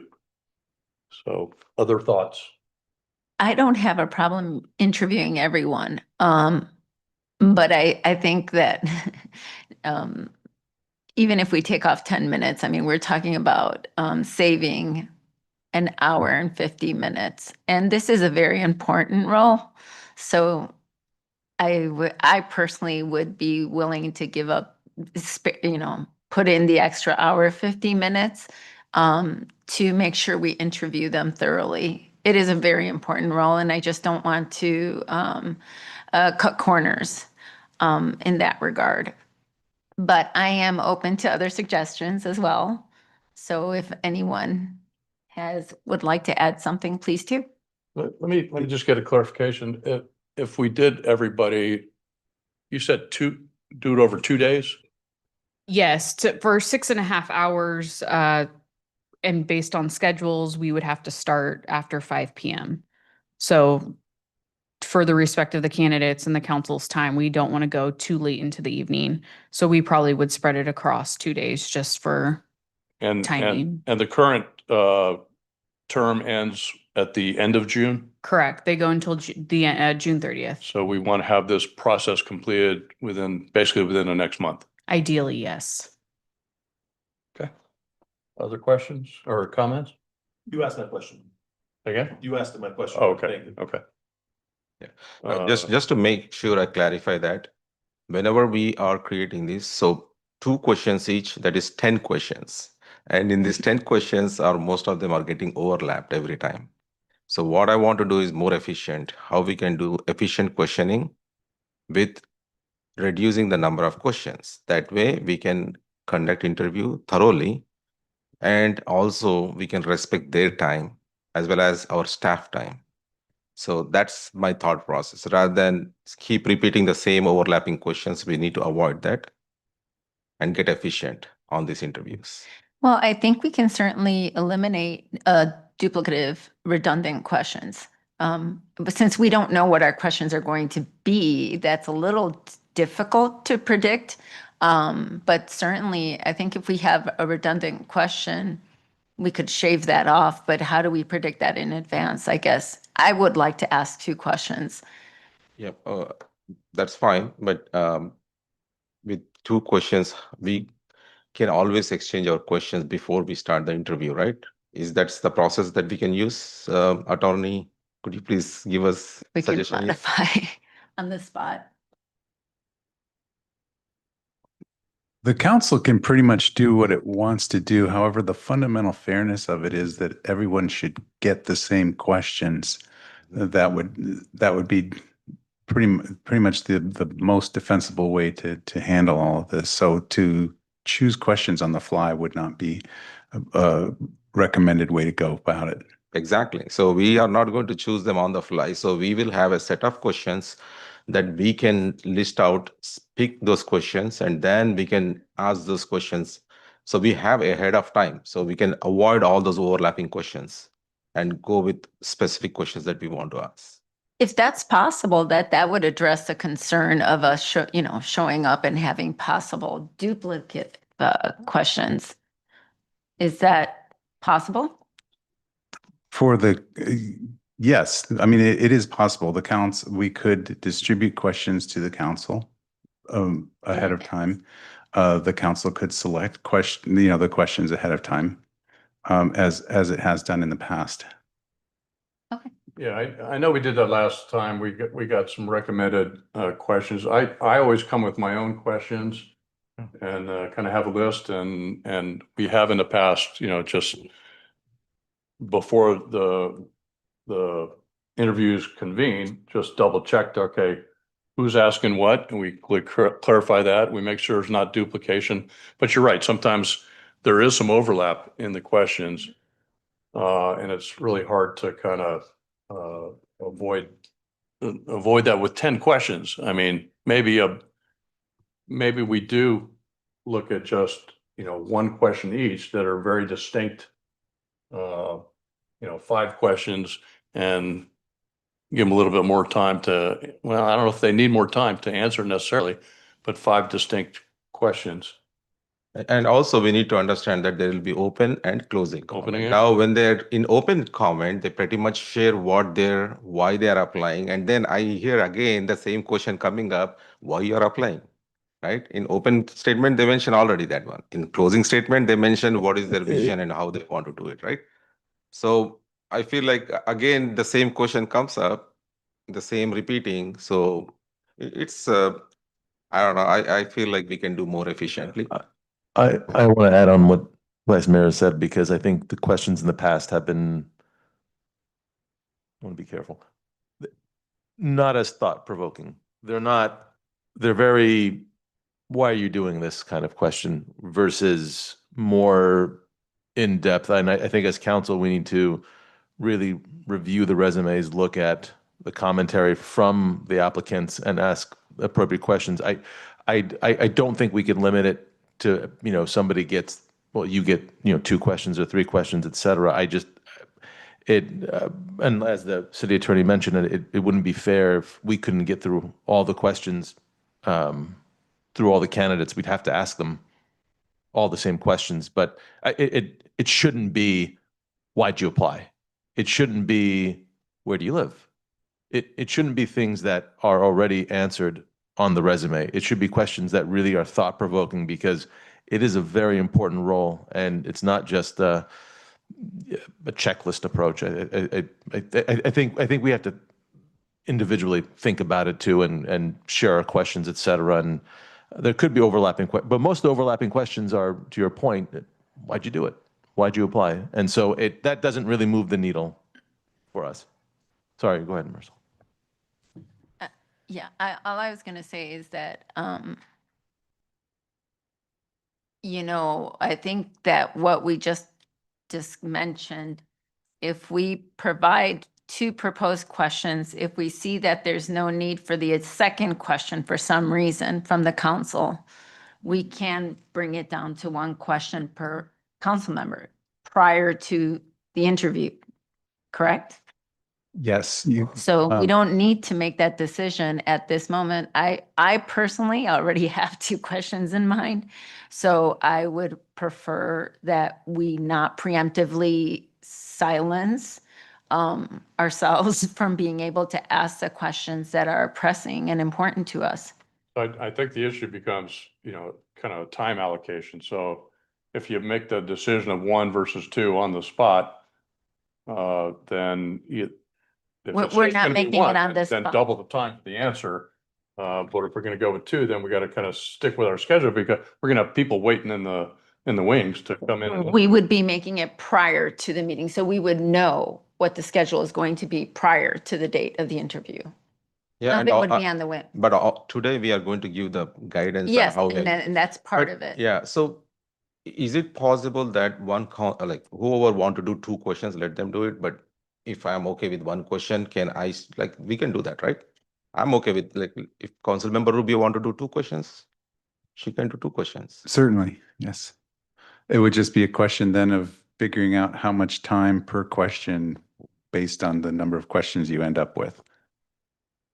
I think historically we've done 2 minutes, and we've given them I think 2 minutes as well for intro and at closing, correct? I think Yeah, I think it's more like 1 minute opening and a 1 minute close. And then there's a little admin time at the beginning too, as far as explaining the process, and then at the very end, explaining, the next steps and getting back with them and everything else. So I got to build a little bit of admin time into it, but I thought it was we could go 2 minutes for open, 2 minutes for close, but 2 minutes. 2 minutes for open, 2 minutes for close, and each question 2 minutes. Right. I think per per Per question, but So I was sorry, Vice Mayor, I was going to actually say, can we add those 2 minutes to the beginning and the end and make it 24? Instead of 20 minutes and make it 20 for Q&A? Would that make sense? You have 2 minutes in the front, right, for the opening? Yeah, opening. And then 20 minutes for Q&A, and then 2 minutes at the end for conclusion. That way it's not eating up into the 20 minutes. so each, So so it's 24. 24, but Mhm. then with admin and everything, it will become 30 minutes, right? So once it is 30 minutes, once again, you're going to do 6.5 hours. Yeah, So, but Are you proposing per 2 questions? yeah, Or, okay, yeah, 2 questions, correct. per council members, then each offers 2 means 10 questions, right? So what he's saying is that if we doing 2 minutes based on the time that we're calculating, that's 24 minutes per person rather than 30 minutes. So with admin and all that, it will become 30 minutes. Yeah. Yeah. So we'll be back to the same thing. Yeah, because it's not, we can't just cut them off because it's, oh, you're done. You didn't answer the question. That wouldn't be appropriate. We'd have to, that's why for the admin and for the intro and for the outro, we have to give the conclusory statements. We have to, I believe it should be done that way. So it will be 30 minutes per candidate. Yeah. That's 30 minutes. Which will be 6.5 hours, which will be 2 days. You have to do it. well, let me just throw another idea out there, and because we're really just talking interview all candidates. Is there another option to, reduce the number of candidates? We've all seen the applications. We probably have in mind someone that we think is sort of the front runner. And maybe we could just go down the row and just say, okay, you pick one, you pick one. If it hadn't been picked already, you pick one, you pick one. And then, so there's at least 4 or 5 or maybe and then we go for round 2. Does anyone else have anybody else they want to see that really meets, that's a strong candidate? So that's another option perhaps where we may not have to interview all, but, I understand what you're saying about giving everybody a fair shake who they've expressed an interest in applying. And one of the reasons why I want to do with all candidates is that sometimes when they get a chance, next time they can prepare themselves better for the next time, right? So I want to make sure that they keep applying in future rather than thinking that, oh, I don't know how this interview process works. So if they have a shot in interview, they understand the process, they'll learn from it, and they can get better in their future, how they prepare for themselves to be planning commissioners. So that's the reason I want to give a shot for everyone. And I agree with that as well, but it also allows us an opportunity for people we've seen interviewed before. It gives us an opportunity to see how much, they've learned since the last time we interviewed them. It gives us a chance to sort of see, their growth and development in that time. So, yeah, that's the reason I was saying just. Okay. And also, sorry to interrupt, but one thing, as mayor, you always, as well as we always share some of the programs with them, right? During the interview that, hey, you can attend Government 101, you can get better, like that kind of feedback that we give, that can also help them to prepare in future. okay. Sorry, Mayor, I have one more comment. I apologize. I mean to cut you off. In the application process, there wasn't a preamble that said, you'd be selected for the interview. The assumption was that if they applied, they would be interviewed. I just want to be clear, was there an assumption there, or was there a warning label? No. Okay. So I think the first thing then maybe we got to decide is, do we want to interview all? Or do we want to interview some? And I'm kind of hearing all from the vice mayor, and I saw you shake your head too. I mean, this is new to me, so maybe, you know, in the future I'll have a different opinion, but yeah, right now I would say. Because, you know, you want them to have an opportunity to be interviewed and even if they don't get the position, which most won't, at least they have that education on how to go through an interview. And hopefully it'll make them, as Councilmember Rubio said, maybe study up more and get ready for the next time it opens up. So I like to encourage people to apply for these committee assignments. Okay. And any thoughts down on this side? All or partial? All. Oh. Okay. All right, then we'll do all. So let's go back to the business of how many questions and how much time and everything else and how many days. That's what I want to know, because if we're all gonna come up with 2 questions, I think it's been discussed that we want to kind of look at them and make sure they're not redundant. And we, you know, so that we have the best questions at the time. So that, I mean, that seems to me to, we want the best questions. We don't want to, because we're going to waste time if we repeat some of the same questions. So, so before the interview process, we will know what the questions are. We'll all be familiar with them and kind of decide, yes, these are the questions. Is that how it normally, I mean, it seems like that should be the way it goes. Yeah, I mean, I just want to make sure we don't start running afoul of any Brown Act, you know, offline coordination meeting kind of stuff to come up with a list of questions. Well, it's not really a Brown Act issue so much as just an issue of, again, fundamental fairness. It seems to me that all of the second day candidates are going to have all of the questions in hand as they walk in. So they'll have that advantage because it's in an open session. So you'll be choosing the questions presumably in an open session, and I think logistically it's just easier to have all the candidates in one place as they wait their turn, and then that way that gives some assurance that there's not some advance notice of what the questions are going to be. But that's obviously impossible to do if it goes 2 days. Yeah. Okay. Well, I'll just say from my perspective, if we're gonna have very distinct questions, I'm okay with just one question myself. And we give them a little bit extra time, perhaps on the question, but I'd be okay with one, and then we get it all done in one day. I'm also okay with one question. And I'd be okay if somebody else wanted to do 2, but we just got to do the math. And we just do it in one day, you're saying? That would be my preference, do it one day to avoid some of the challenges that the city attorney mentioned. Quick question. I mean, if we want to do it in one day, the concern is that if it's on Monday through Friday, people work and they may not be able to make it earlier, right?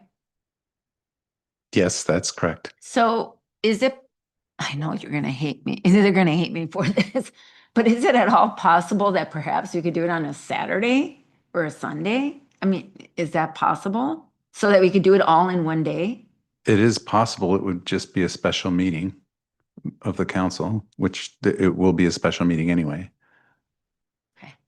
Well, if mayor is doing one question, I'm doing one question. That's I don't know about Richard and Robert. How many questions you guys planning to do? I'm going to do 2. Yours is 2, right? So then how about Robert and Richard? How many questions you're doing? Well, I'm going to prepare 2 questions, but maybe they are not all going to be needed. So I don't know, you've been around longer and you've been through this process. I've only had that one time earlier the year when I did it, so I don't really have a good feeling about how many questions at this point. But you guys have been around a while, and so maybe that is. Well, Yeah, based on my experience, one good distinct question per council member is good enough, rather than keep repeating same question multiple times. So Mayor Armstrong and myself, we are going with one question. If you tell, then we can do math and then we can see if we can finish it off in one day.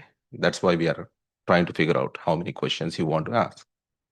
Yeah, I think last time I was a big proponent for the 2 questions, but our experience last time was as distinct as we thought we had 10 questions, it really ended up being very redundant. And, the answers became, well, as I previously said, or, even in asking the question, you've already addressed this a little bit, but maybe can you refine a little bit more on this topic, so there. Why don't we come up with, you guys can come up with one, we can come up with 2, and then we can look at them beforehand and decide, okay, are these all solid? Can we whittle it down to one question? Maybe we can do that after we see all the questions. Yeah, that's exactly the process we are talking about, right? So Yeah. we will have questions, then you can pick, either you can share yours, or typically what we do is I come with 3 questions so that there is a less chance that someone else is, let's say, for example, we compare my question with your question and say that, hey, I'm going to use this question. Then I'll say that, okay, I'll strike down because it is duplicate, right? Right. So that way I end up with one question and your question pretty much covers my question. And the same thing with everyone else, right? So my question may be covering some other's question that they want to ask. But Right. if you are, in order to make sure we calculate the time so that we have a clarity for the guidance, you want to ask 2 questions or 1 question? That's Yeah, and we It's, could, I guess, submit what we want, Yeah. multiple questions to the city clerk and get a kind of feedback, a consolidation of those. And then we pick off of those, 1 question each, Mm. or if somebody, still want to have 2, then then 2 questions is fine. That's what I've been saying. Like, if there's something that's like, it's just repeated, we submit our questions. If it's redundant and somebody's already proposed it as a question, then we just eliminate that question. And at minimum, everybody will have 1 question, but if someone wants to, and it's not repeated, then they get their 2 questions. That's what I've been proposing. the challenge here is we need to give the timeline slot. We Right. cannot do that at that time because No, if we that's want to what do that's what I've everything been one saying. day, then we need to Right. have a clarity on Right. if you want to ask 1 or 2 questions so that we calculate it, we can share that with, so that they can plan accordingly.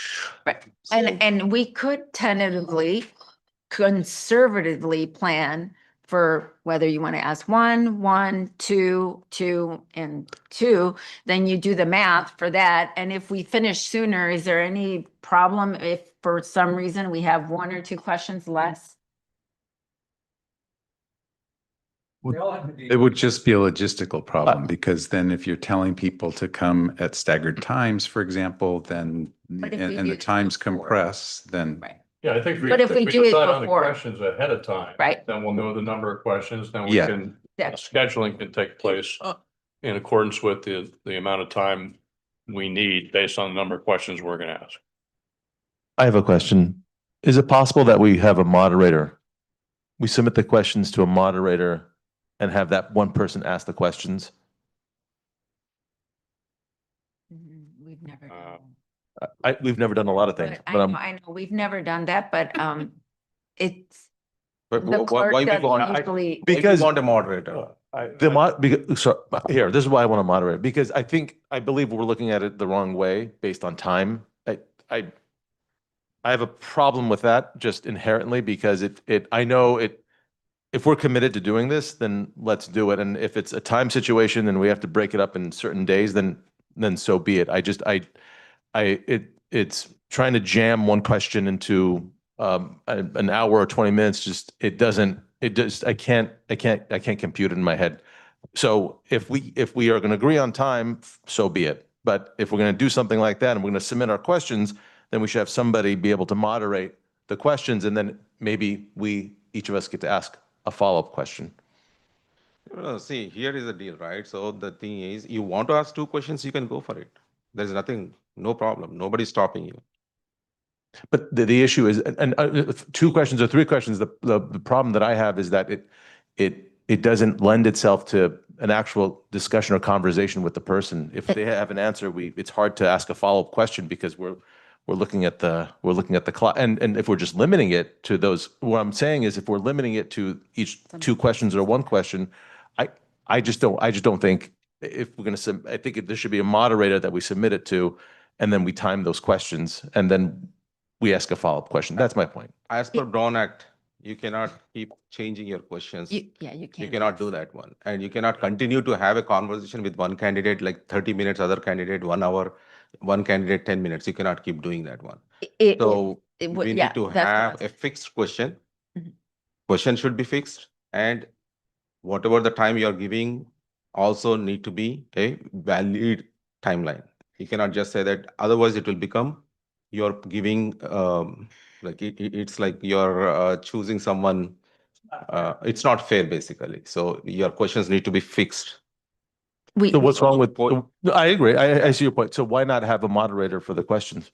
To Why you actually need ask a the moderator? question. Yeah, to actually ask the question. I mean, because if there's need for clarification of the question or something like that, we've run into that before. Hmm. You don't want the moderator clarifying the question. See, it's our question, It's it's our your question. question. You are deciding what the candidate want to Yeah. tell you, and based on that, you want to decide the candidate whether you want to pick that candidate, right? So not the moderator. Moderator is not going to pick the candidate. It's us. Right. But I'm suggesting the moderator because it feels like we have to moderate the time. No, not I really. don't think we have to moderate the time.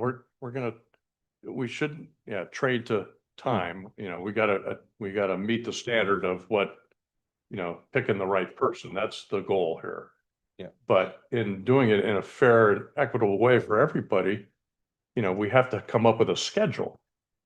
And that's why we're talking about time, so that it's respectful of everyone's time who has applied to come in at a particular time and not just have to sit in a room for, 6.5 hours.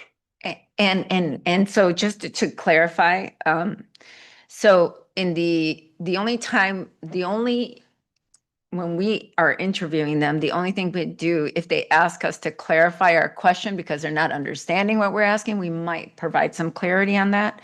But as mentioned, as I was going to say, is that like Vice Mayor said, we can't ask follow-up questions because it might be a different question than what follow-up questions we gave to somebody else. The questions have to be in parallel, identical for equity and fairness issues. The mayor does, at the outset of the interview, explain to the interviewee how much time they have to answer. So to be mindful of their time when they're answering. So we do try to provide that to them just as sort of a preemptive reminder that this is how much time you have to answer these questions. I get that. I understand that. My question, it's not an issue. My question is, that's the assumption that we're making is that everybody's going to have the same answer. No, nobody's making that assumption. But no. I'm not saying you're making the assumption. I'm saying that's the air of assumption is that we can't ask a follow-up question because we have to be fair and ask. The initial questions will be asked, of course, and that'll be understood. But if a candidate answers a question and we need to amplify or ask them to amplify their answer, that's what I'm asking. Like, is that allowable? That's not really a question. It's more of a, hey, can you explain this more? Can you discuss this more? I think to some I degree, think that's. Steve wants Let to me say have the something. city. Sure. You listen in. I need my confetti cannon. There are several things going on here, and I understand the council wants to interview everyone. So that in itself poses a question of, okay, how much time do you have in this one allotted time? If you want to go more detailed answers or you want more candidates. So we're trying to succinctly narrow down the questions. One item that could help the council is you can submit 2 or 3 questions to staff. We compile it and then give it back to council prior so you can see all the other questions and then modify and pick or choose your questions to finalize the day of. So we give you a little bit of a heads up submit it to staff. If you don't talk amongst yourselves before the meeting, there's no Brown Act issues there. In interviews in general, if you have follow-up questions, that does become a challenge with, okay, you didn't ask a follow-up question to one candidate or another, but you can ask clarifying questions. So if an answer is vague or you think it didn't really hit the mark, you could say, hey, could you please expand on this? Could you please? So I think there's a distinct difference between follow-up questions and clarifying questions. So if the council would like, you can submit those questions to us. We'll compile it, 1, 2, 3, 50, 60 questions. I'm sure the clerk's office would love that. But whatever questions you like, we'll compile the list. We won't say who is submitting what question. We'll just give you a general list, and then you can go through, and we don't have to do that on the fly that day. And I also want to remind the council that at your pleasure, we do have another item right after this one, which is basically a repeat. So I would assume that you may want to do the same thing for the next committee interviews. It's about the same number of candidates. So we'd be talking a second day going through the exact same process as well. Yeah, that is also like it will become 4-day thing. Well, if it's split between 2 for each, yes, that would be 4. If you decide to do 2 Saturdays, then that would be 2 Saturdays. Yeah. Okay. All right. Well, I think that's what I'd like to do is submit to a staff designated point of contact. You let us know who that is, the clerk or whoever. Yep. We'll submit any number of questions you want, 2, 3 questions. Staff will spit that back out to us, and then we'll decide which ones we want, and we'll kind of prioritize which ones we want, and then go from there. But again, I'm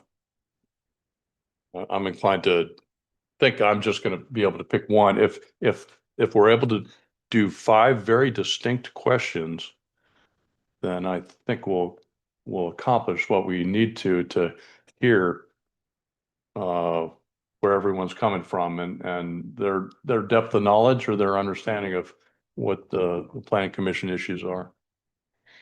And also one thing I also want to remind the council is I brought up the idea of possibly because we want to try to do it in one day, if the council would be open to doing it on a Saturday.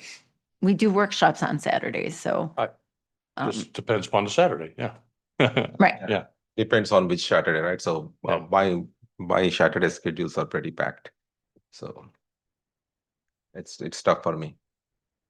It could also be a weekday if that works, but then Then you know, it you might turns into have 2 days. issues with candidates and work schedules. You could consider if they are interested in the position that they would possibly make time.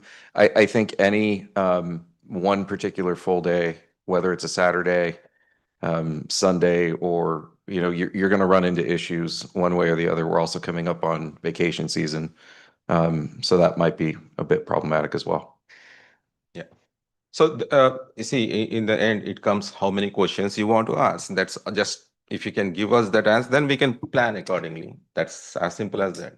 So like Mayor and myself, we are 1 question, and Council Member Rubio want 2 questions. So if you tell like 1 or 2 questions and Robert can tell us 1 or 2 questions, then we can calculate the timeline and then we can make it. Are you ready to do that? Well, I think if we have 5 really solid questions that aren't duplicates, then that's probably all we need. But I haven't seen the questions and I'm not, feeling confident yet because I haven't seen the questions. And that's what we're saying, that we will submit our proposed questions and they will go over that, compile that. We'll spit And it if, right back out. exactly, and then we see redundant questions, we eliminate them. So we may very well end up with 5 questions, or maybe only 6, or only 7. But by then, we will know before we send out the schedule to the people who we're going to interview, and let them know like this is, and we will know as we're setting a date, how much time we're going to need once those questions are finalized, the number of questions. Well, in order to finalize the questions, that would have to be done at a public meeting with the council. So I don't know if we can publish ahead of time, because the council will have to say, okay, here's how many I want to ask because all five need to agree, okay, here's 6, here's 7 questions. You just may have more or less time per candidate. If you set a 20-minute hard rule, then it could be 20 minutes with 5 questions. It could be 20 minutes with 7 questions.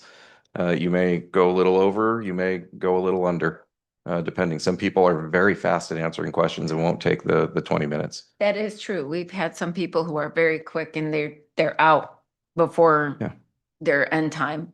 That's all. But in the end, yeah, even if they answer, sorry, but that even if they answer, the next candidate won't be walking in the time, right? We stagger the timeline. If one candidate finish fast, doesn't mean that you are going to finish the interview fast, because the next candidate will come at that time. So right, you have a little keep break it- in between. Yeah, then. so that's, just keep that in mind. So we're, right now, if it's 6 questions, 2 minutes, that's 12 minutes, and plus 4 is 16 minutes.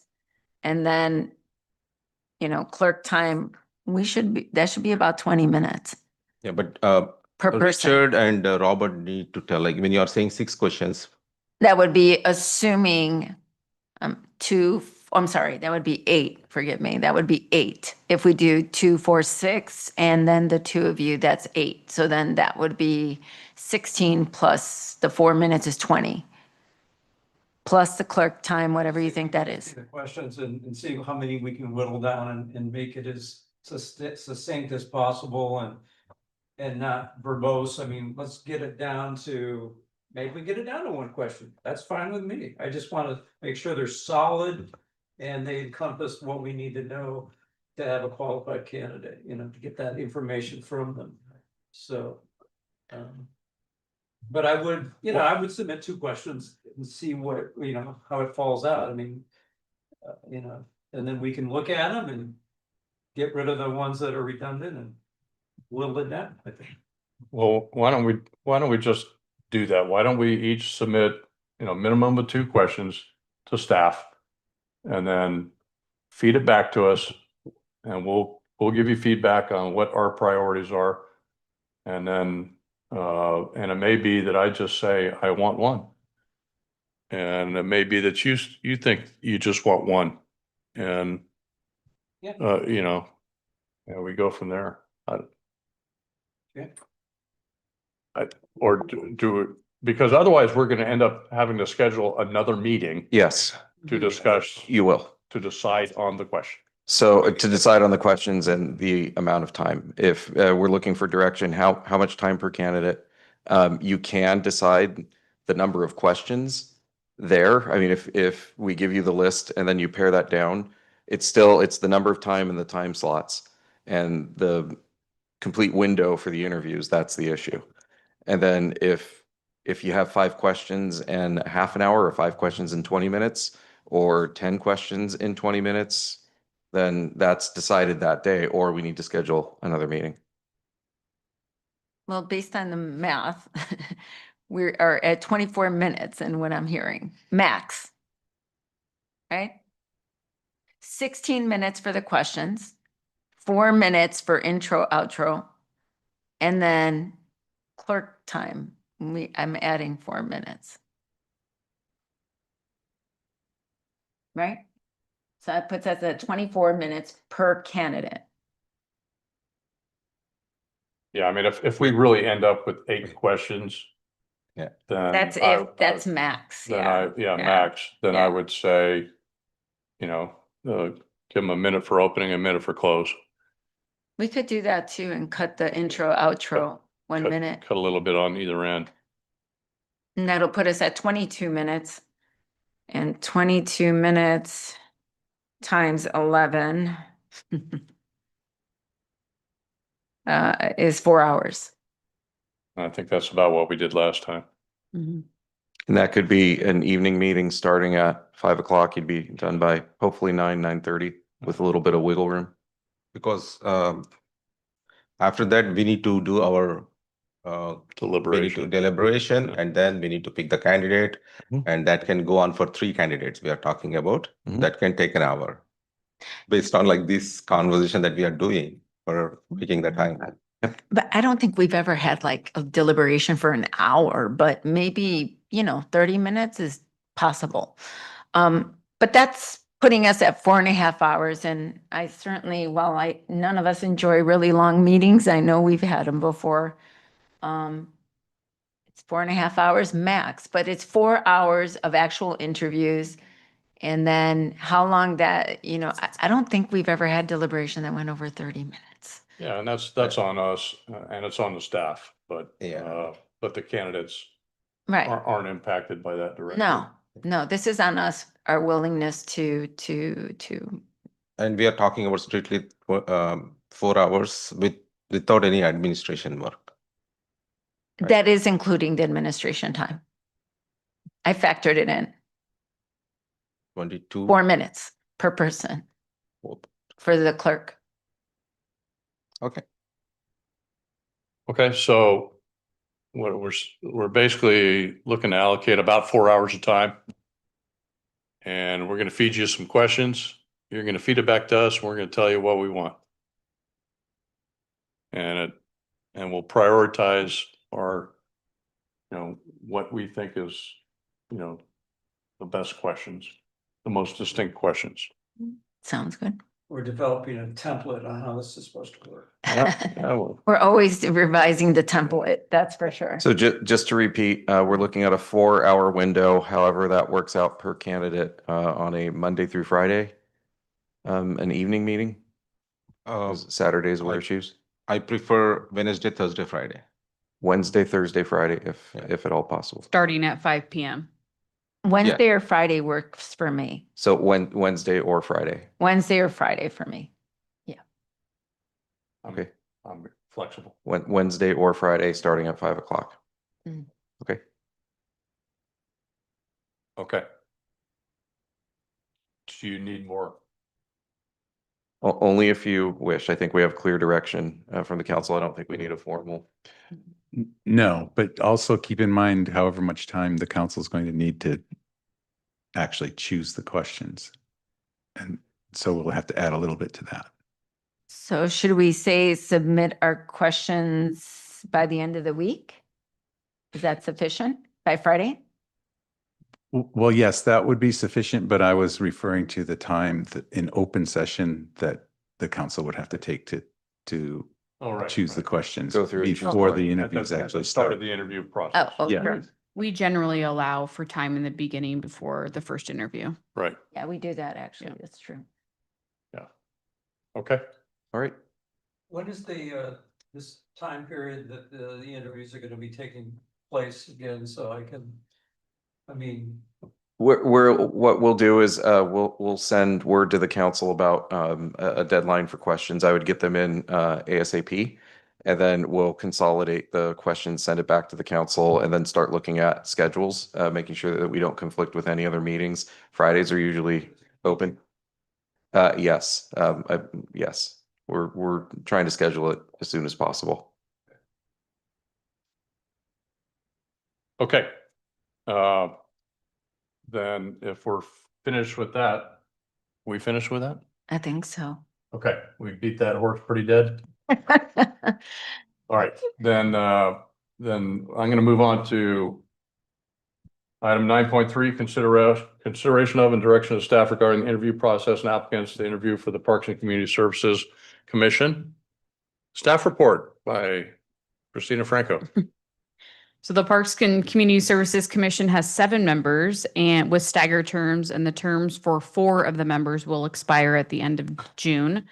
The clerk's office did receive 10 applications by the deadline, and so we will turn it back over for another discussion for the interview process if you want to interview all 10 candidates or a select amount of candidates, duration of the interview time and questions. Okay. All right. Any clarifying questions from staff on that? Okay, I'm going to open up public comment. Do we have any speaker cards or written comment on this item? We have one speaker that would like to request to speak. Okay. Johannes Tillahan. Thank you.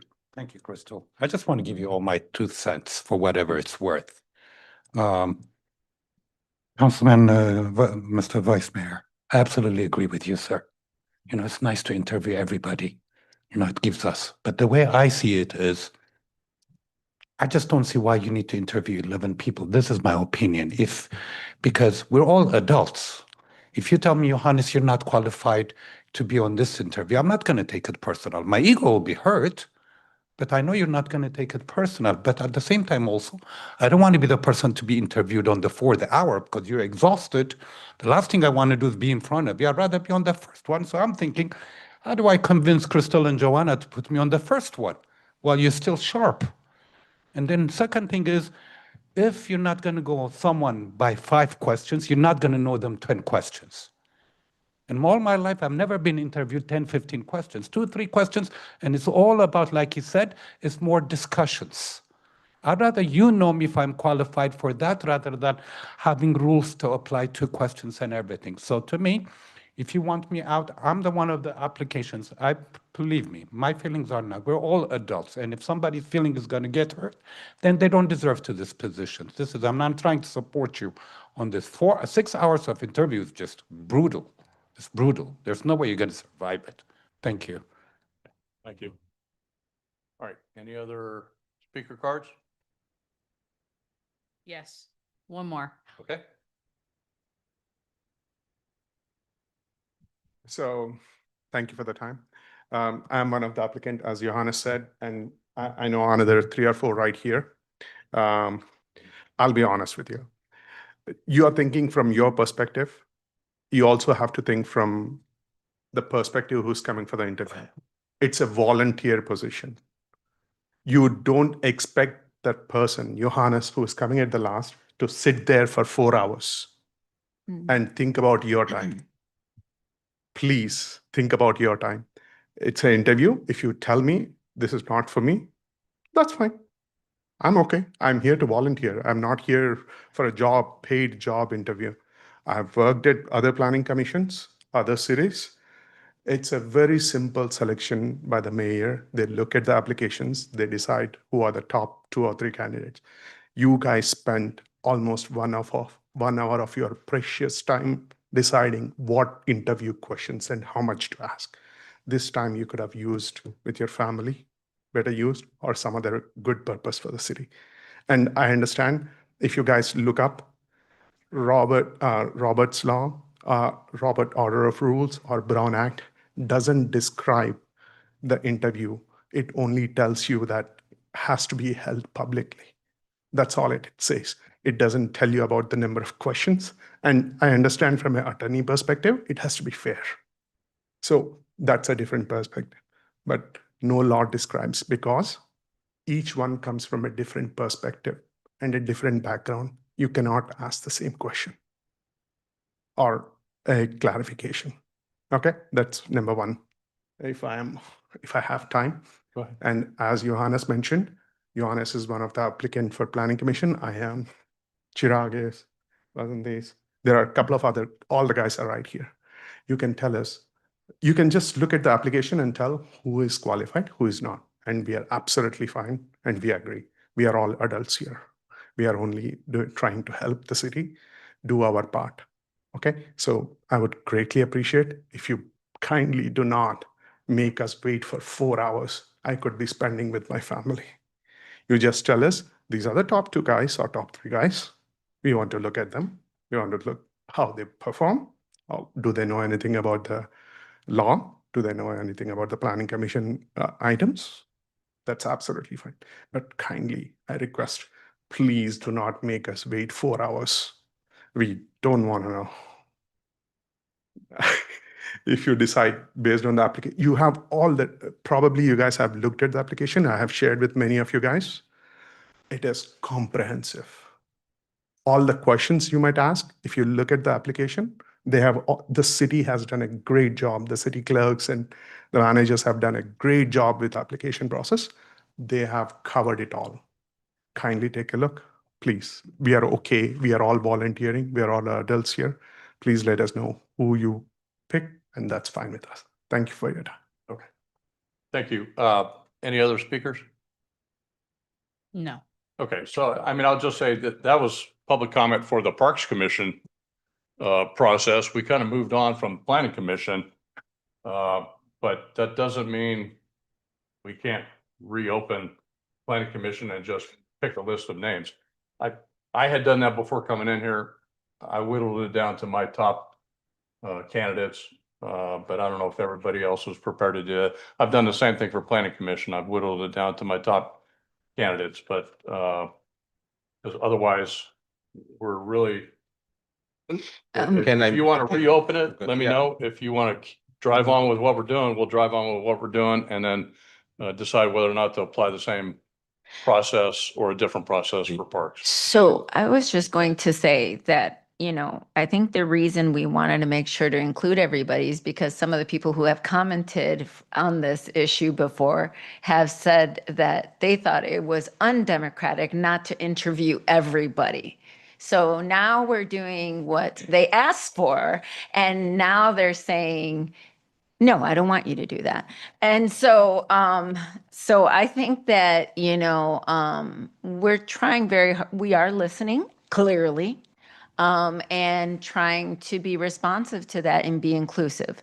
So, and then, nobody's going to wait 4 hours. You have a time slot and you show up for your time slot. So no one's waiting 4 hours. And I actually, before I came on council, I interviewed for parks. I remember seeing Vice Mayor Rose, the mayor as well. And I had a meeting one time, an interview I had to do at 9 o'clock at night. I think it was 9:30 actually. I was like the dead last person. But you know, I showed up because I really wanted that position. And so, and I'm a single parent, so, you know, I showed up. And so, you know, I just sort of think there's a lot of ways to look at it, but we certainly made that decision bearing in mind that we wanted no one to feel excluded preemptively. So, but go ahead. I go with Council Member Rubio. Here we want to have a transparency. That's the key. And second thing is, if someone is applying for planning commission and if that person is complaining about coming to interview, you are getting into wrong application, because planning commission requires tons of hours, lot of time, lot of energy.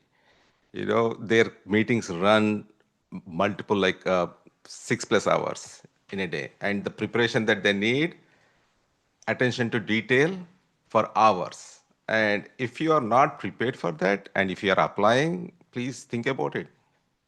Please kindly think about it.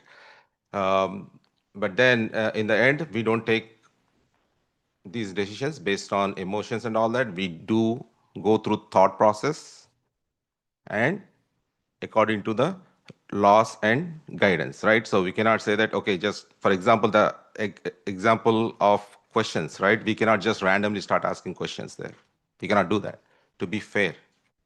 So there's a reason for that. It's nothing like we all are not sitting there and trying to waste our time, right? So, but thanks for sharing your comment. Appreciate it.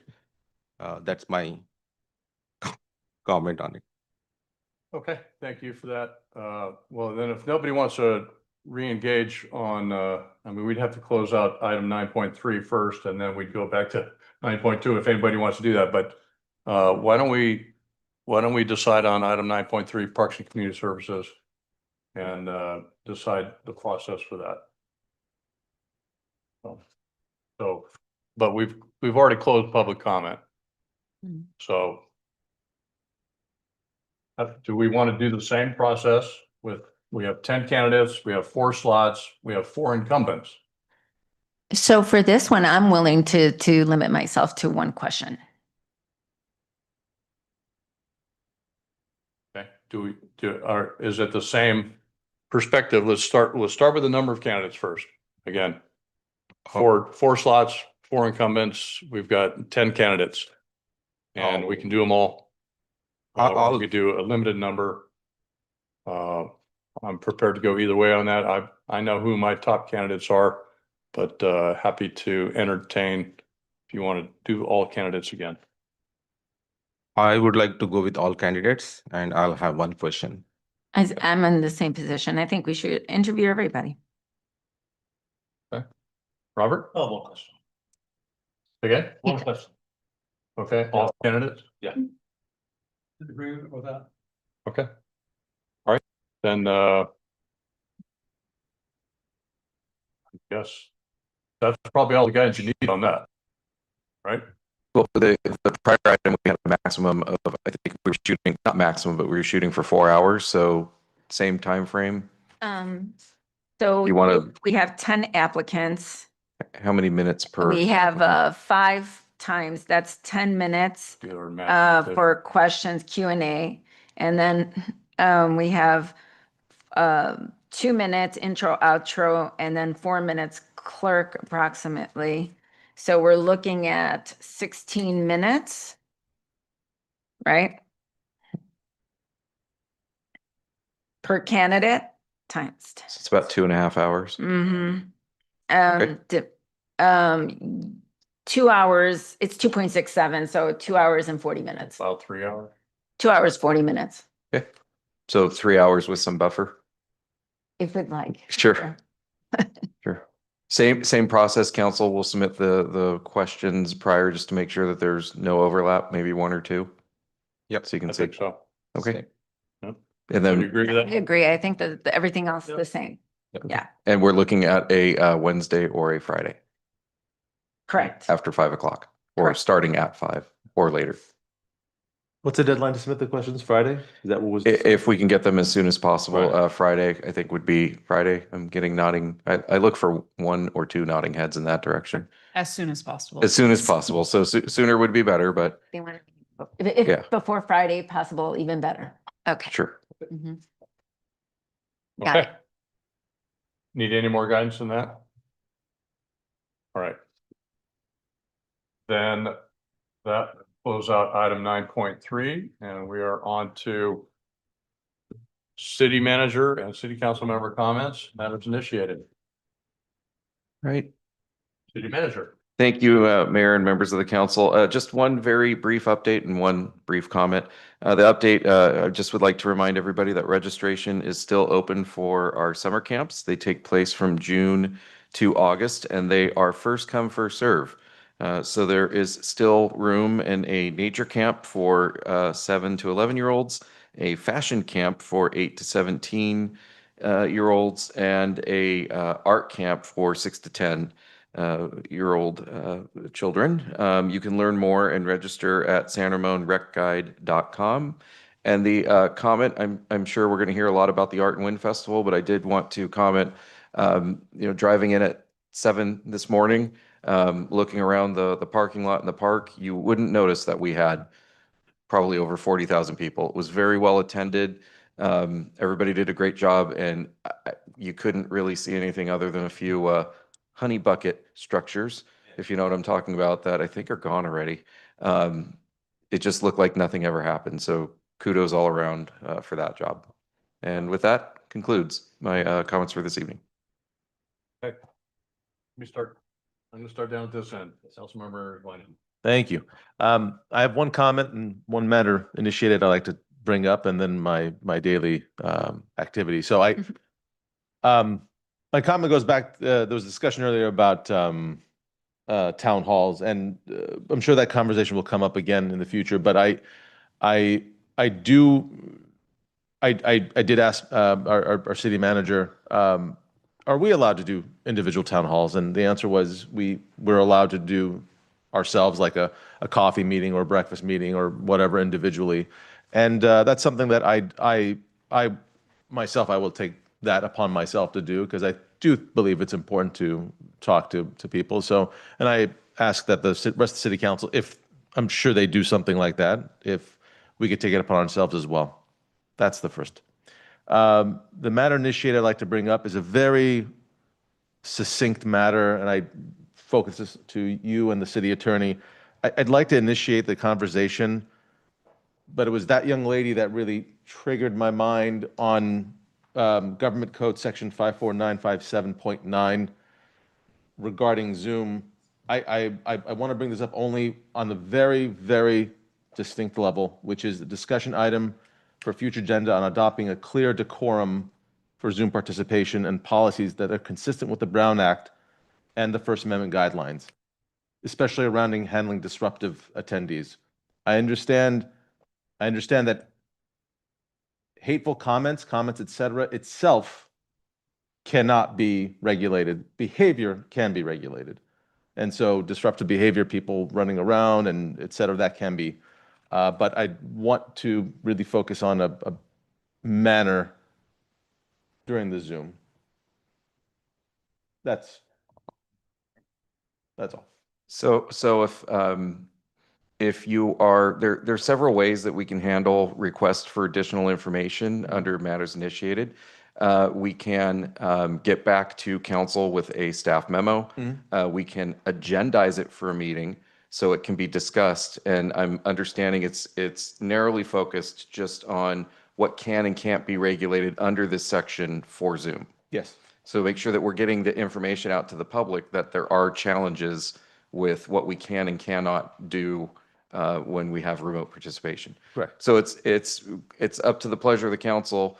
Do you want that scheduled for a future meeting where we have a presentation item on it?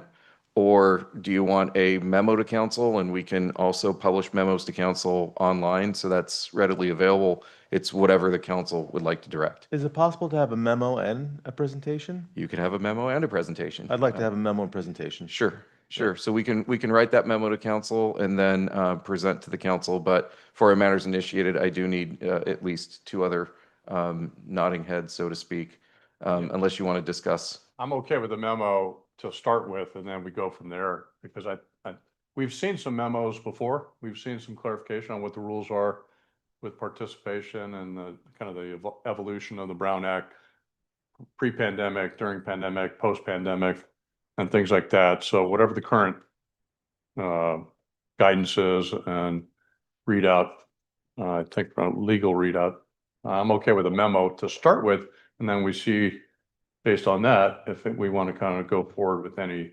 additional information. That's fair. That's it. Okay, so that's for me. Okay, so I'm counting, making sure that I can count to three. So start with the memo, and then we can bring it back for a presentation item, or during council report outs, you can also mention what's in the memos. Hey, here's what we found. So we could figure that out and go forward with that process. But we will definitely get you a more detailed read on the regulation. Thank you. No, thank you. Activity on May 14th, I attended the Danville Santa Ramon Rotary Night at the Races. Chief Denton was with me, and it was a good time at the Santa Ramon Community Center, packed house. Really love the community center. On May 17th, I attended the Eagle Scouts award ceremony at the Canyon Creek Presbyterian Church. I was joined by Councilmember Adler, and we awarded three young men the Eagle Scout honor. Bless you. Darren Wang, Mahan Bhakta, and Krish Singh. What was really cool, Mahan Bhakta was the Eagle Scout Award. He won a Grand Slam award, which I didn't know what that was until I researched it. And less than 1% of Eagle Scouts get this award in the nation. And he's here in Santa Ramon. So congratulations to these three young men. And then I attended in the evening the Hansamo Korean Cultural Festival with Councilmember Rubio at the Agape Presbyterian Church. Did you have tinnitus after that? Because it was loud. But it was a beautiful festival, wonderful, wonderful festival. And it was, Hansamo is a celebration of Korean culture and Korean art. And I was proud to have attended. And it was fantastic. May 19th, Traffic's Board of Director meeting at Candace Anderson's office. We had a clean audit and from the finance department there, and our signups for bus passes have increased to a little over 800, and they elected Chair Newell Arnerich and myself as Vice Chair for the Traffic's Board. May 21st, Councilmember Adler and I attended the Neil Armstrong California Distinguished Award. And for those that don't know about the Distinguished Award, it's awarded for 2 years. This is the second time Neil Armstrong has won this award, so it's the second year in a row, second time in a row for 2 years. So congratulations to them. I sat in Vice Mayor's chair, although I can't fit his shoes in the finance meeting, so that was at the finance meeting. I attended it with Councilmember Rubio. And May 22nd, I was at the Library Foundation meeting, and I just have to really commend the volunteers. 800 volunteer hours. 800 volunteer hours, 6 to 7 volunteers at the Library Foundation. That's unbelievable. And then May 25th, the San Ramon Art and Wind Festival. I attended that for a good part of the Saturday, and it was great. And thank you to all those that have really made it possible. It was a very well attended event, and you're right. I didn't see one napkin on the floor when I drove by. It was unbelievable. The food, the music, and the water, the drinks. It was great. The food was amazing. And May 26th, my fellow council and I, we attended the flag ceremony at the Memorial Park honoring our fallen heroes at Memorial Day. I learned something that day myself. I learned what they didn't teach you in school was that there were young men that volunteered who lied about their age to volunteer to go to the Vietnam War. I was remiss. I did not know that. I learned about draft dodgers and people burning their draft cards, but not these young men at the youngest ages 15. And I kind of choked up because my daughter's 15, and I look at her and, it's where's my shoes in the house? But, these young men going off to war, it kind of, made me pause a little bit. And so I was honored to be there and very thankful that I could participate. So thank you. And that was it, Mayor. Okay, thank you. Let me go down to Councilmember Adler. Thank you very much. The first meeting I went to was on May 15th, though. Well, I was at the Central Contra Costa Sanitary District. They're working on the budget for the next fiscal year, and it looks like they're going to have about a 25% increase over the previous year, and the big increase is from sewer construction fund services and wages increased a little bit, 2.8%, and there's increased employee cost, 13.7%. So they are going to make a final decision at the next public meeting, which is going to be June 5th, on the final budget. And also, don't need to reiterate, but I did go also to the Eagle Scout of Honor celebration at Cannon Creek's Church with my fellow City Council member Swinett, and really was impressed with the whole affair and all that these Eagle Scouts have to go through. Only 6% reach that level. It's the highest, most prestigious rank in scouting. And so it was great to see some of the videos of them doing some hiking in Minnesota for their, it's a combination of going on hikes and so on, and also all the merit badges that they had to go through. So, and then that same day, I went to another Eagle Scout of Honor celebration at the Ridgeview room at the Doherty Station Community Arts Center for two brothers, Rithvik and Rachel Harnath, and they're from Troop 201. And I presented them with a proclamation from the mayor. And so that was another great event to see that happen in our community. And on Sunday, May 18th, I attended the 25th annual military recruit swearing-in ceremony held at the lawn near the Danville Library. We had a Rear Admiral, retired Mary O'Donnell from the U.S. Coast Guard, did the opening remarks.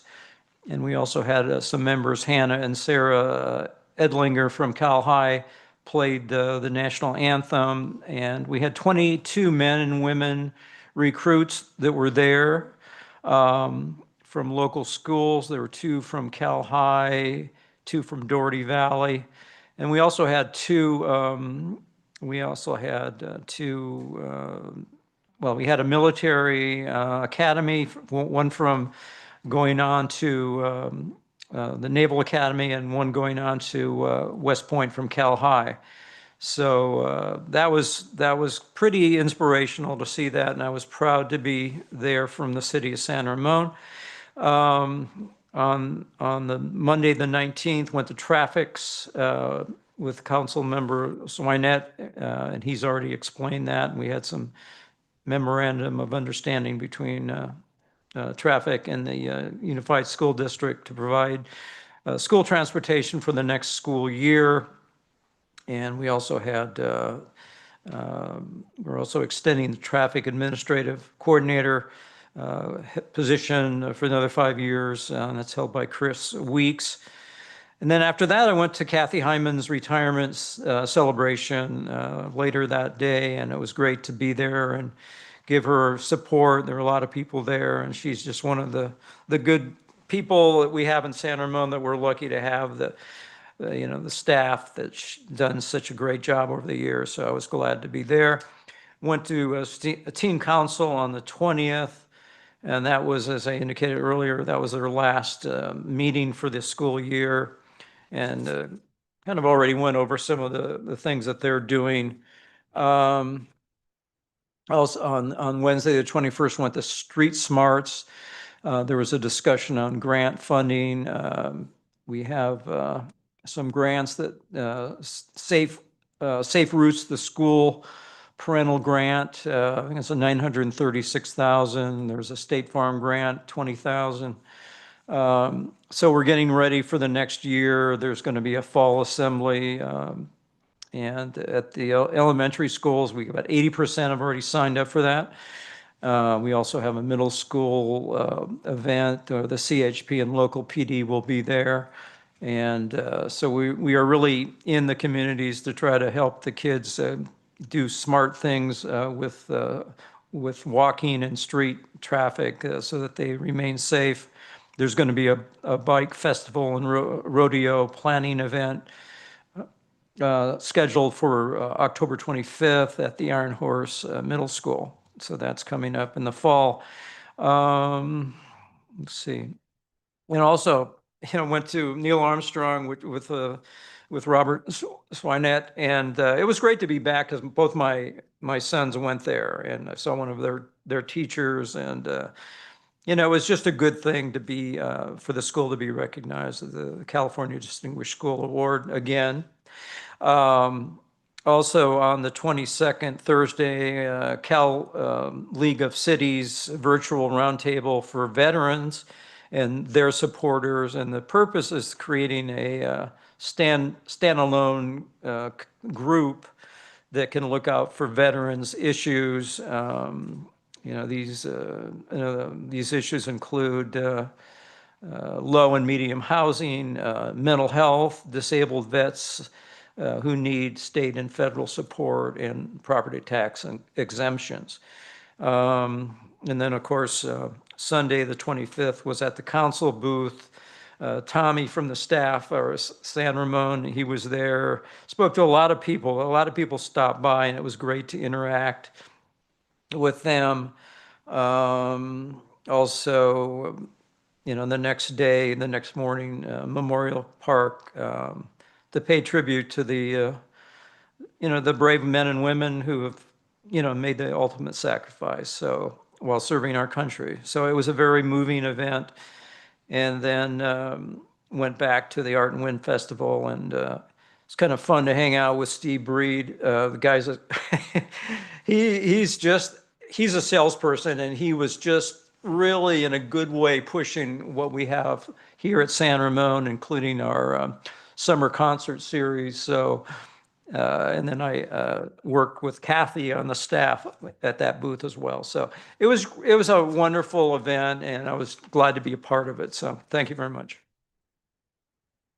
Okay. Councilmember Rubio.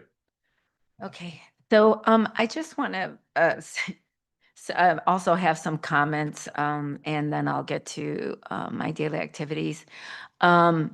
As was mentioned by one of our first speakers, I have actually did bring up to the attention of our staff about SB 79 to look into that. I also wanted to know something that was mentioned by the same speaker about you know, I believe in the meeting that we had about the fee concern, there was a direction to get a breakdown of the fees, like that one specific fee, which was for the planning commission. Did we ever get that? The direction was the appeal fee, and we are in the process of gathering the information and writing the staff report. So, you know, we're looking at other cities, possible tiered structures. That is part of staff's work plan, and we will get that as soon as we can on the policy committee. Okay, meeting. because what I'm trying to do is make sure, one, we get a breakdown so people can see how do these numbers add up. And also just, you know, for the sake of transparency, making sure that they have contextual understanding of, you know, how does it compare to other cities and what are those factors that need to be considered? Exactly. We're gathering all that information. It does take time. We do have priorities and staff workloads to consider, so we will get that as soon as possible. Okay, I just wanted to clarify that. Thank you. The other thing is, it was interesting that there was also another speaker who brought up about building more shaded areas and sit-down areas. This was something that I know one of our staff people brought up about a year or so ago in a presentation, and I had mentioned that I was concerned that we have beautiful rolling hills, but frankly, if you got stranded out there, I would be concerned, because there's really nowhere to get water. There's very limited shade. As I recall, the response was something having to do more with the aesthetics and continuity. But it was something that I had brought up for consideration. I know that it has been discussed quite at length about Iron Horse and creating more shade along Iron Horse. I know we've definitely talked about that at length, and they're certainly looking at ways to do that, to provide more shade, areas where you can get water and rest. And then in terms of the Zoom, I'm not necessarily opposed to it, but I think it's a good idea what Councilmember Joinette mentioned, to look at how do we provide better regulation, because to be honest with you, I mean, for those of us who've been in these meetings for over 2 years now, when we had Zoom, we maybe had 1 or 2 people show up, and one of them was sometimes the same person showing up in person. And so every person gets an opportunity to speak. And so we want to make sure there's transparency and honesty in the process, and that people aren't taking that for granted and manipulating the situation. But also it's important to remember that your comments, both before and after the meetings, if it's provided before our meetings, these are comments that are also included with our agenda packet for the public. The public can see it. It's not like they can't see it after the fact either.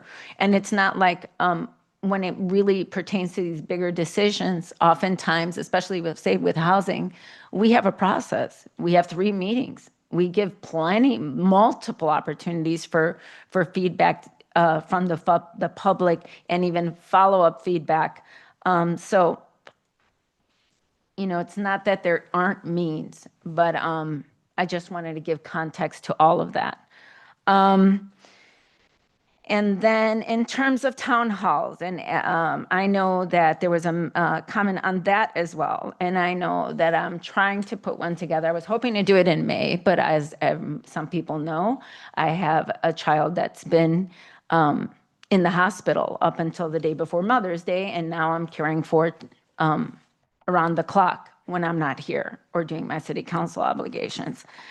So I have to coordinate that with advanced opportunity, because I want to make sure that I give the public sufficient notice so that they can come to my Ask Me Anything, which I had mentioned. I am trying to coordinate with my fellow council member, Vice Mayor Veros, to give the public an opportunity. Now, this isn't the first time we've done this. We have certainly been there when there were break-ins and concerns. We've done this twice before. And so I think it's important for people to know that we appreciate, well, one, we appreciate your feedback, but two, we also realize the importance of hearing from you and having an sort of a more casual setting so that you're able to ask more detailed questions and get answers. So thank you. And then just one last comment. Oh no, that was it. Okay, so now I can move to my daily activities. So on 5/15, on May 15th, I attended the County Connection Board meeting where we discussed the progress of SB 63, a bill proposed by Scott Wiener, Senator Wiener, to address the fiscal cliff of larger transit operators like San Francisco MTA and Caltrain. The bill covers Alameda, Contra Costa, and San Francisco counties, with San Mateo and Santa Clara counties having the option to opt in. It aims to generate $2 billion over 10 years. Challenges include variable rates among counties and the need for small operators funding. The board also discussed the importance of maintaining rail services without compromising bus services. The board approves the purchase of 2 double-walled fuel tanks to comply with new regulations and consider reducing advisory committee meetings to bi-monthly to improve attendance. The meeting discussed challenges in committee operations, including a lack of defined mission and scope and low morale. Now, this had to do with the advisory committee that County Connection has. And the gentleman who's in charge of this committee is a gentleman living with disabilities. And he wrote a very exhaustive request wanting more guidance and instruction from County Connection. And fortunately, I was able to assist him in that meeting and to be able to advocate on his behalf and get encourage the board, get a proposed approach for the board to be to give more feedback and direction to the advisory committee, because without it, they were feeling a little bit directionless. And so we put some tentative ideas out there of perhaps in our subcommittees, because we have a legislative component to it and operations and scheduling, which I'm in, that helps for us to consider before we close out these meetings, how, in what capacity we might be able to benefit from getting feedback from the public through the advisory committee. So that was one of the ideas I put out there and seemed to be well received. Let's see. All right. So I will move on to 5/17, May 17th. I attended Doherty Valley High School for the second year in a row, the American Cancer Society Relay for Life event. This is an event where our teens literally camp out overnight to try to raise funds and create awareness on cancer. And as many know, this is a very personal issue for myself, and I know some people here who have dealt with it. And so just trying to support our young people and really, personally, I've always been very impressed by them and so proud of them, because they're teenagers. I mean, they're young. The last thing they could be thinking about is cancer, but they were trying to help this, fund, support research and other initiatives to support people who are undergoing cancer treatment. So the same day, as was mentioned by Councilmember Joannette, I attended the Korean Cultural Festival. It was the 11th Hansamo Showcase and Award Night. I did not have tinnitus, just to answer the question. And then on May 19th, I attended as well the retirement celebration of Kathy Hyman. And then on May 21st, I attended the Finance Committee meeting with Councilmember Joannette. And basically, we were just talking about the reserve study for citywide zones, focusing on advocacy of funds over 30 years. So zones 1 and 2 have a mass assessment rate of 2%, which was still well below. I think the CIP was something like 2.7, if I remember correctly. And so it was still well below that. And it would keep us solvent. And then I will move on to May 22nd, San Ramon Valley Unified School District. This was a very informative meeting. There are a lot of things that are unfortunately first of all, I know that from Danville, they wanted more emphasize the importance of education and enforcement in parking lot safety, and highlighted upcoming summer. And then we also highlighted the upcoming summer safety messages and the need for increased messaging on e-bike safety. Talked about summer recreation plans, including camps and aquatics programs, employing over 100 kids. That was here in San Ramon. And then I think the more difficult part was talking about what's happening in the San Ramon Valley Unified School District, with them facing a $24 million reduction.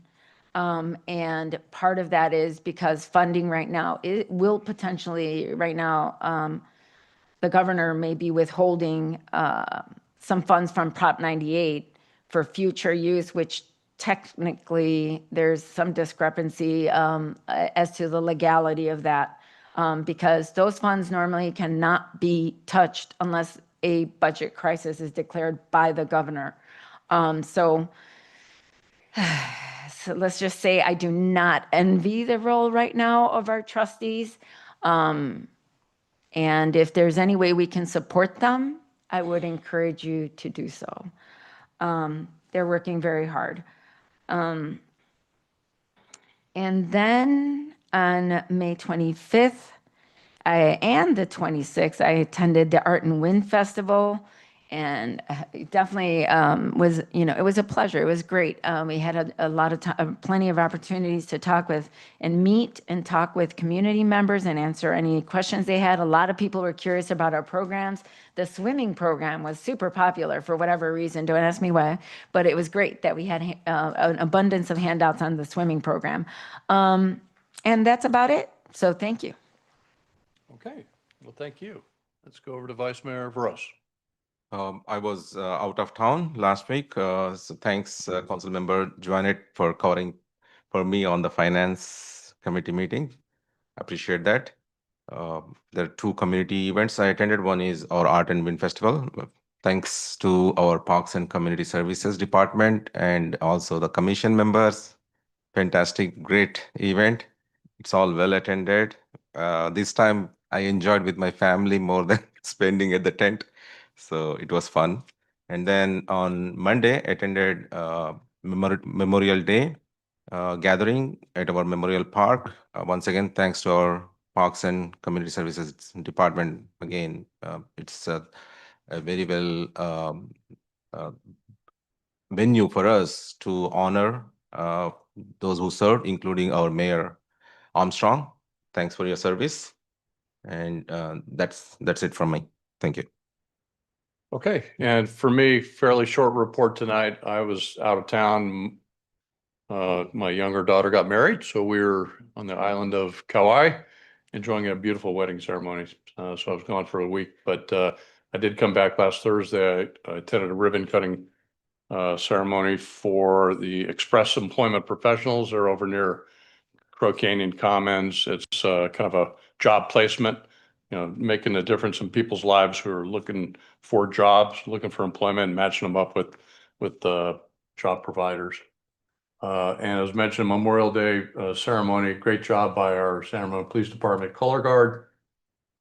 And just thanks to the Parks PCS staff and the commissioners who were there and organized that whole event. Thank you for that.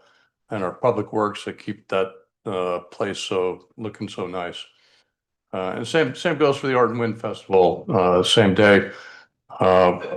Wonderful event, well attended, but again, full court press by Parks and Community Services staff.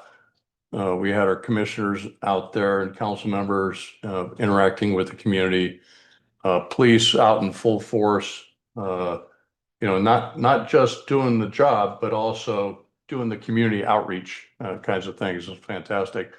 And then just as city manager mentioned, just a quick cleanup to get our Central Park kind of back the way it was prior to the festival. Just well done all the way around. So, and that's it for my report. And so at this point, in kind of memory of the men and women who lost their lives in service to their country, I will we remember them this Memorial Day, and in their honor, I'm going to adjourn this meeting. Thank you.